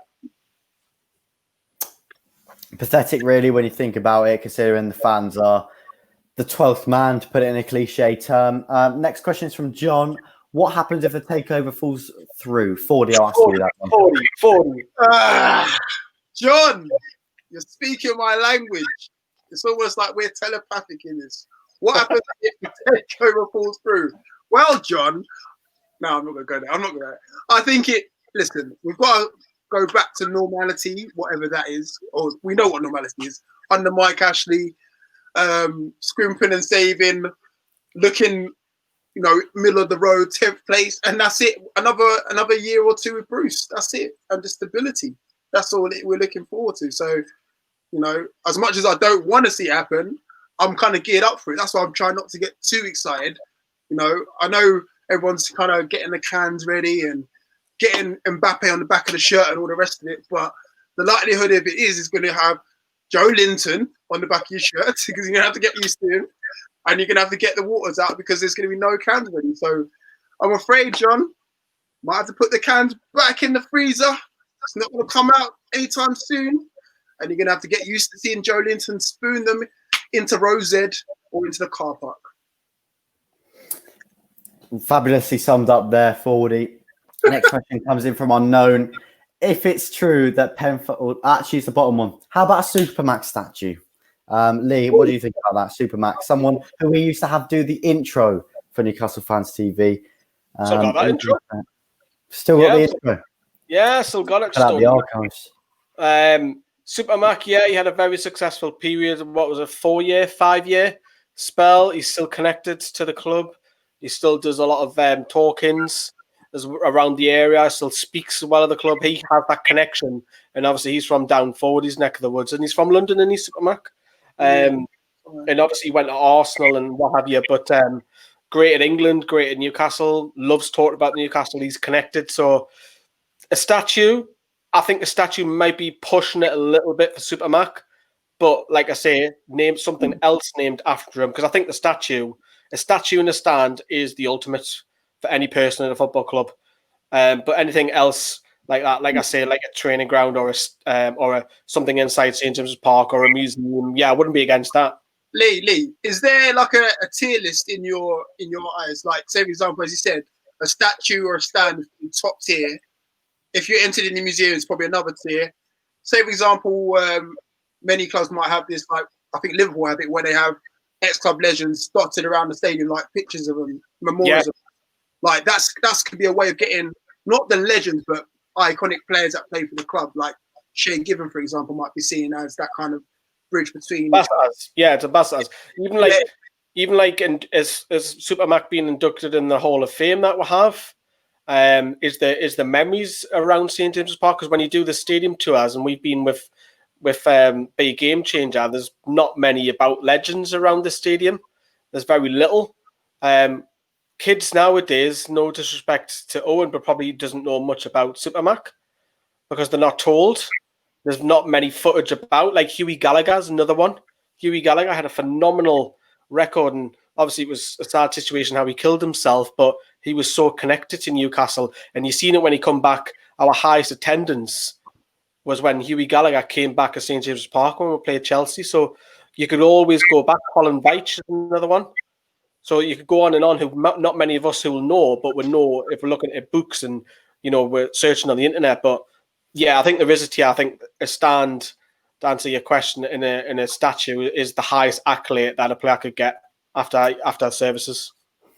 I think another way that you could possibly fill that gap is if we do get taken over and war flags are reintroduced, having like a spree off the top of my head on just not a surfer flag, but just a banner flag or things like that. Just get have their own personal touch and just things like that, because that's how you can fit all these players under one umbrella, because they're all respected. They've all done brilliant things for the club. They're all looked as not legends maybe, but cult heroes.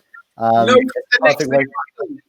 think we should start looking at little unique things. So, like, for example, the Matt Ritchie corner flag, or the Denver Bar strawberry syrup, or something like that. Just little funny things that people might get. We might get it, and people outside might be like, "What?" But again, we get it because the corner flag means something to us with Matt Ritchie. Yeah, strawberry syrup means something with us with Denver Bar, and those players mean something to us. So those sort of things right there. Do you know what I mean? Like you could even, for example, do you know what I mean? Something like that. You could go even further as forward. You're just saying something daft like the Les Ferdinand car park, something little. and I know you're laughing, but you get the general idea, couldn't you? You could play with it. It's stuff that means something to us, and the players. It helps us remember that sort of time with that player. Do you know what I mean? So yeah. What would Joe Linton's be though? Something to do with money. Joe Linton's Rose Ed or something like that. I don't know. His own line in Rose Ed. Last one from the WhatsApps for the moment. Yes, move Shearer's statue. It's a disgrace. It's on the site of the old toilets. Mal from Stella Riverside. I think, as we mentioned before, Shearer's statue should be moved to the front of the ground. Okay, well, I think we'll have one more WhatsApp then. You could witness one trophy being lifted in your lifetime by Newcastle. Which would it be? FA Cup, Champions League, Premier League title. Ben from Toronto. 40, what would you rather? You know what? I know it sounds mad because obviously Champions League is the highest accolade out of all three of them. But I love an FA Cup thing. Not that I've been part of them. Obviously being a Newcastle fan. I watched the two at home because I was only young and weren't allowed to go to Wembley. But I would say FA Cup, just because there's something just about it, innit? Getting to the FA Cup final, dressing up in the suits. I don't even know if they do that anymore. But that whole kind of, it's a day out, isn't it? So I don't know. FA Cup. Yeah, fair point. I've seen a lovely comment from just earlier on. Where's it gone? Cassidy stand would be good. I believe that was the tea lady. Served for 52 years. Is another one. I think paying respect to her would be a massive accolade because Kath Cassidy. Kath Cassidy, because I've heard so many stories from. I think there's one from Mick Lowe's that I've heard. I think other players and managers have spoken Do you about. remember the fight, Boya and Dyer? Mm-hmm. Well, Souness was fuming, so he took them in a press conference straight after, and obviously Kath Cassidy, sorry if I can say it, had no idea. So she just walks in where there's massive tension in this room in the press conference, and comes over to Graham Souness with a tea lady, with all the tea on, and goes, "Get yourself a cup of love," and all of that. And it was just a funny moment. The journalist, it kind of broke the ice without her knowing. So that's another story. But yeah, it's long servants. Exactly. Yeah, long serving, and I think 52 years is about as long serving as you could get when you have a career. To be a tea lady for 52 years as well, I don't think I could do that personally. But yeah, stuff like that. The next and final question that I'll be asking you two is really the section in itself. Who deserves the statue the most? Harvey, Robson, or Keegan? Fordy, I'll come to you first, and give me a reason why as well, please. As I said before, I think it's Keegan. The main reasons being it's coming from more of a biased point of view than me. He's part of the reason why I support the club. Him obviously along with Les Ferdinand, of course, but obviously Les Ferdinand's not in the conversation. But it's more Kevin Keegan, A, because he's not got a statue at all, he's got nothing. And B, he's part of the reason why I support the club. And C, I think during that period of time, I don't know the exact figures, but Newcastle United's figures, I assume, in terms of fans and exposure around the globe, went woof, because that is when not only people within Newcastle supported Newcastle, but obviously people outside of Newcastle, like myself, started supporting Newcastle. So in terms of global exposure, I think Kevin Keegan and obviously people playing at the time has got a lot to do with getting into a global scale. So definitely Kevin Keegan. Yeah, from what I've heard about that era, I mean, it was a little bit before my time. Yeah, Newcastle was a lot of people's second team. Wearing the shirts. The Keegan. Well, yeah. You missed the era, man. You missed the era, man. I know. I've your mum and dad thing a bit earlier, you would have been part of it, but unfortunately. Yeah. Lee, I'll ask you the same question. Who do you think deserves it the most? Got it on screen for everybody watching. It's, for me, Joe Harvey. I think Joe Harvey's won it, as I've said earlier on, got we're up from the old second division, got we're promoted, led it as a captain, won 2 trophies as a player in the early 50s. Sadly, didn't say the third one because he retired at only 34. But then he came back, and it's hard for an ex-player to come back. You've seen it with Shearer. You've seen it with Keegan's second time round. Obviously, Mike Ashley has a massive factor on that, of course, but it doesn't happen often. But Joe Harvey, who lifted 1969, we're still talking about it today. He was the last man to lift as a manager our trophy, and it wasn't just any trophy, it was the old UEFA Cup. So I would like to see Joe Harvey recognised a lot more by the club, and probably not just Joe Harvey. You could always go back to people who we don't know much about, as Colin Vetch and even Hughie Gallagher, who I mentioned tonight as well, Len Shackleton and so on. So yeah, you could go on and on, couldn't you? Yeah, definitely. And for me, I'd have to agree with you, Lee. Not that I've seen anything to do with Joe, like any matches that Joe Harvey played in, managed. But if you look at just the sheer amount of what he won and what he did for the club in general, especially not being a Newcastle fan, not instantly connected, but grew on that connection, I think he deserves that statue the most out of anybody. And that's not taking anything away from the statues that are already outside the ground, as in Milburn, Shearer and Robson.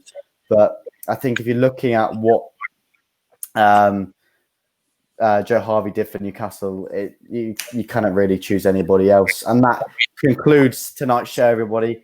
Thank you very much for watching. Thank you for all your interactions tonight. It's been a nice show, pretty chilled out this final section, I think. I was expecting it to be a little bit more heated, but it's been pretty chilled out. Thank you very much, Fordy, for coming on the channel. It's been an absolute pleasure. Love the wig, by the way. And Lee, as always, it's been a pleasure with you, mate, as well. So that is it. Thank you very much, guys, for watching, and we'll see you next time. Take care, everyone. See you later. Plastic Fan 40. Bye-bye. See you later, Sunderland fan, mate.